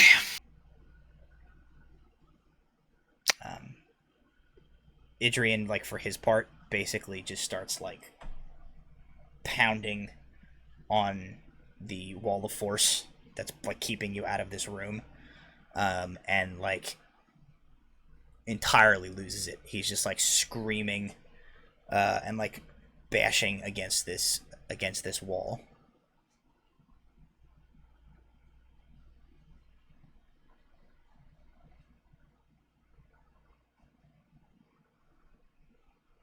I mean, I'm just glaring at the guy in charge.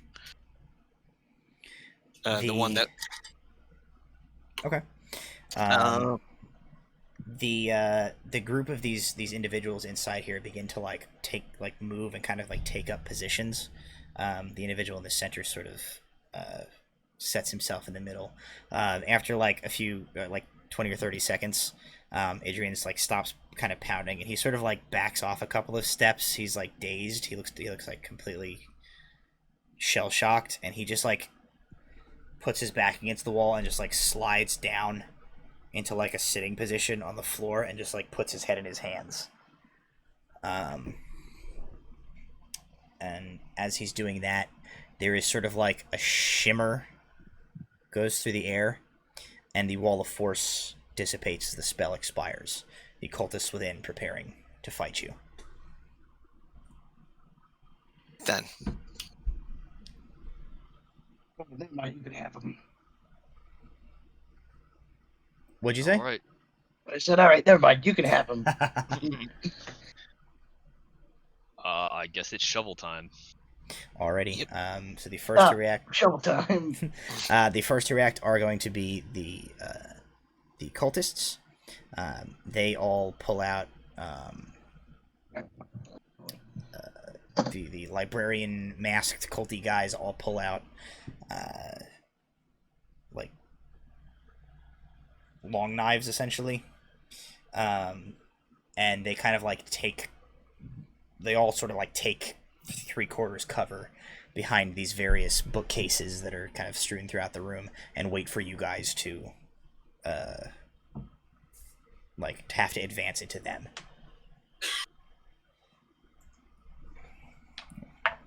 Yeah, that last guy, the initiative. Okay. Let's take Torian's spot. Alrighty, that brings us to Walter. All right. I'm gonna 5-foot step around the corner, line up a shot with whoever's up front, and I believe it's disadvantage on 3/4 cover. If that's what they have. Yeah. All right. I'm gonna try to hit them with Eldritch Blast from here. Try Okay. to knock them out of cover. Knock one of them out of cover. So, of course, first hit is 21. Definitely hits. And I'm actually gonna target a different one. Okay. The one, I guess, whoever's to the right of them. And then the second one is a 16 to hit. I believe both of those will hit. Yeah. So I guess left guy takes 1 point of force damage and gets knocked back 10 feet. Oh, okay. And then the other one takes 6 points of force damage and also gets knocked back 10 feet. Hopefully knocking them out of cover. 6. Okay. Oh, sorry. It's a disadvantage. So the 16 was the lower of the first one, and then Okay. 12 is going to be the lower of the second one. Both of the yes, both of those still hit. Okay, so okay. Yeah, so same thing. Still 1 point to the left and 6 points to the right. It's just I had to change the 2 hit to because I forgot I was firing at disadvantage. Okay. Alrighty, so they kind of both stagger back. Knock him back 10 feet. Hopefully, knock him out of cover, and then everybody else can follow up. Do you have the room up? I can. Yeah, I think that'd be helpful. Yeah. If that is okay. Server name is Delve, and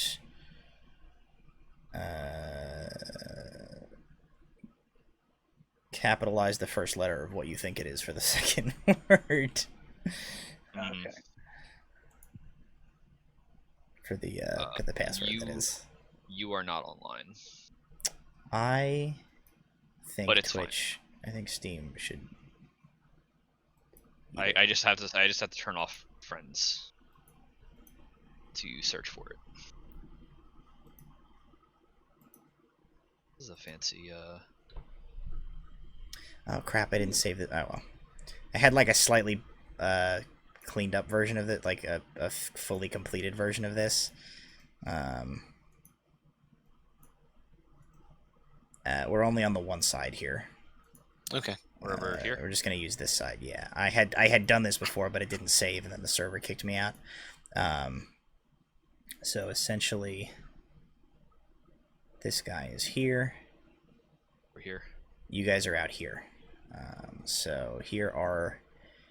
Oh, let me let stream see that as well. I can't remember the ping button. Oh. Steam just disconnected.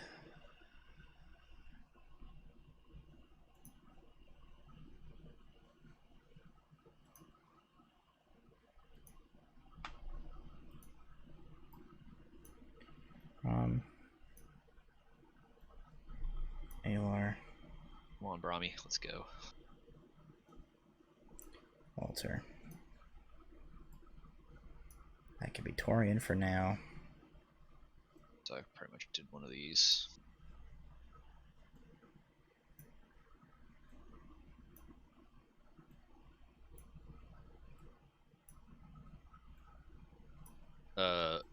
Russ, you want me to share my screen? I'm pulling it up. It's just being slow. Alright, let's see. What can I do? What all can I do? All right. So oh no, imagine... we're offline. We're off. I know. Stream somehow. I told you that happened. We should be disconnecting in a second. We're back. Yeah, we're back. We're back. Hey, welcome back, everybody. The thing did a weird thing, but we're alive. Oh, it's only a 3-second delay now. Hey, that's fun. Meanwhile, Tabletop Simulator.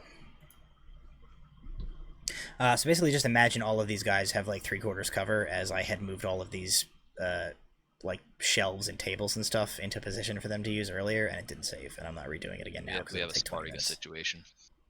They're all Borum Thar. They are all Borum Thar. Okay. So you hit these two. Probably these two, yeah, and just like knocked him back 10 feet. Like. Yep. Alrighty.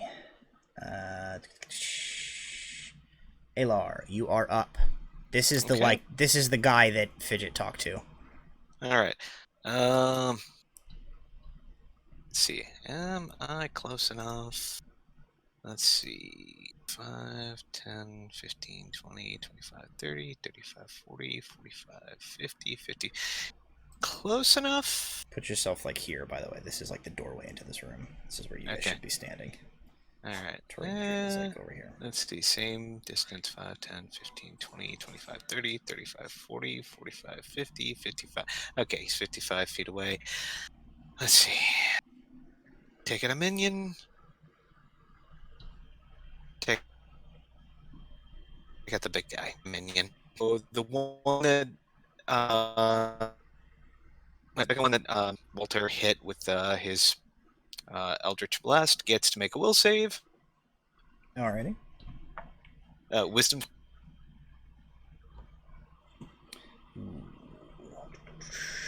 Tell you what, this might be the end of us for tonight because the internet is going real funky.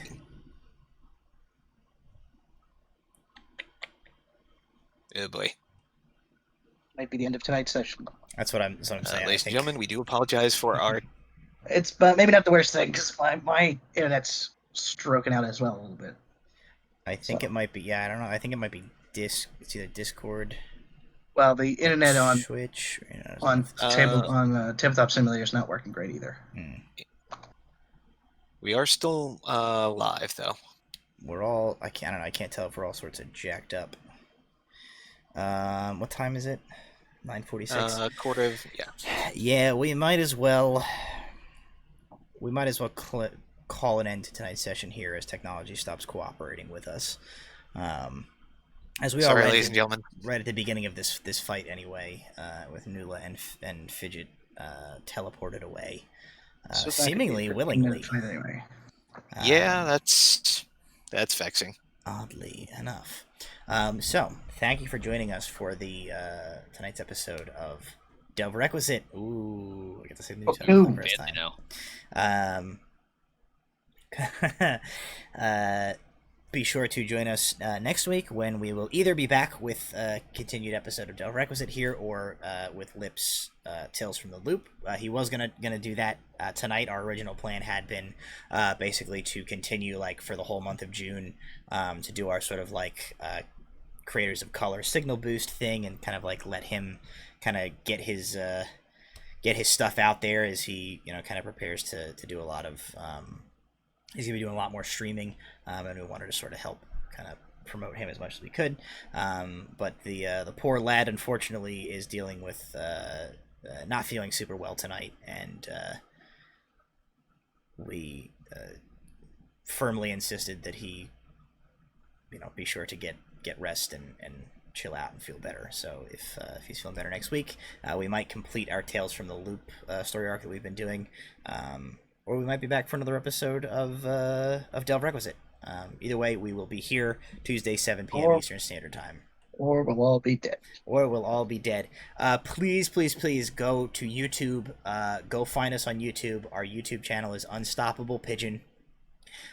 We are putting out a whole bunch of content.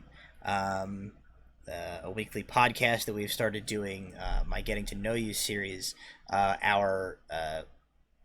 Last of Us full play series that we just started that I am literally can't wait to do another recording of, and we have a whole bunch of other things in the works, so go over there, subscribe to that. You can also of course find all of our Tabletop Legends backstories and the recap episode will be up probably tomorrow, if not at some point tonight. That is basically just a flat-out synopsis of the story of the campaign thus far from episode 1, from right at the beginning of the show until basically where we pick off here tonight. It's about a 35-minute audio recording of just the story of Tabletop Legends and now Requisite thus far, so that if you have missed anything since we started the show, you can get completely caught up and know exactly what's been going on with the story up to this point. So, thank you for joining us. We will see you next week. Smash that like button. Thank you to our sponsors. Thank you to our sponsors, who you didn't even get to see tonight, because we didn't take a break, did we? No. Due to various reasons, I did ! Little Dragon and ! Schedule earlier. Yes, so thank you for Little Dragon Corp for sponsoring us, and we will see you next week. Bye.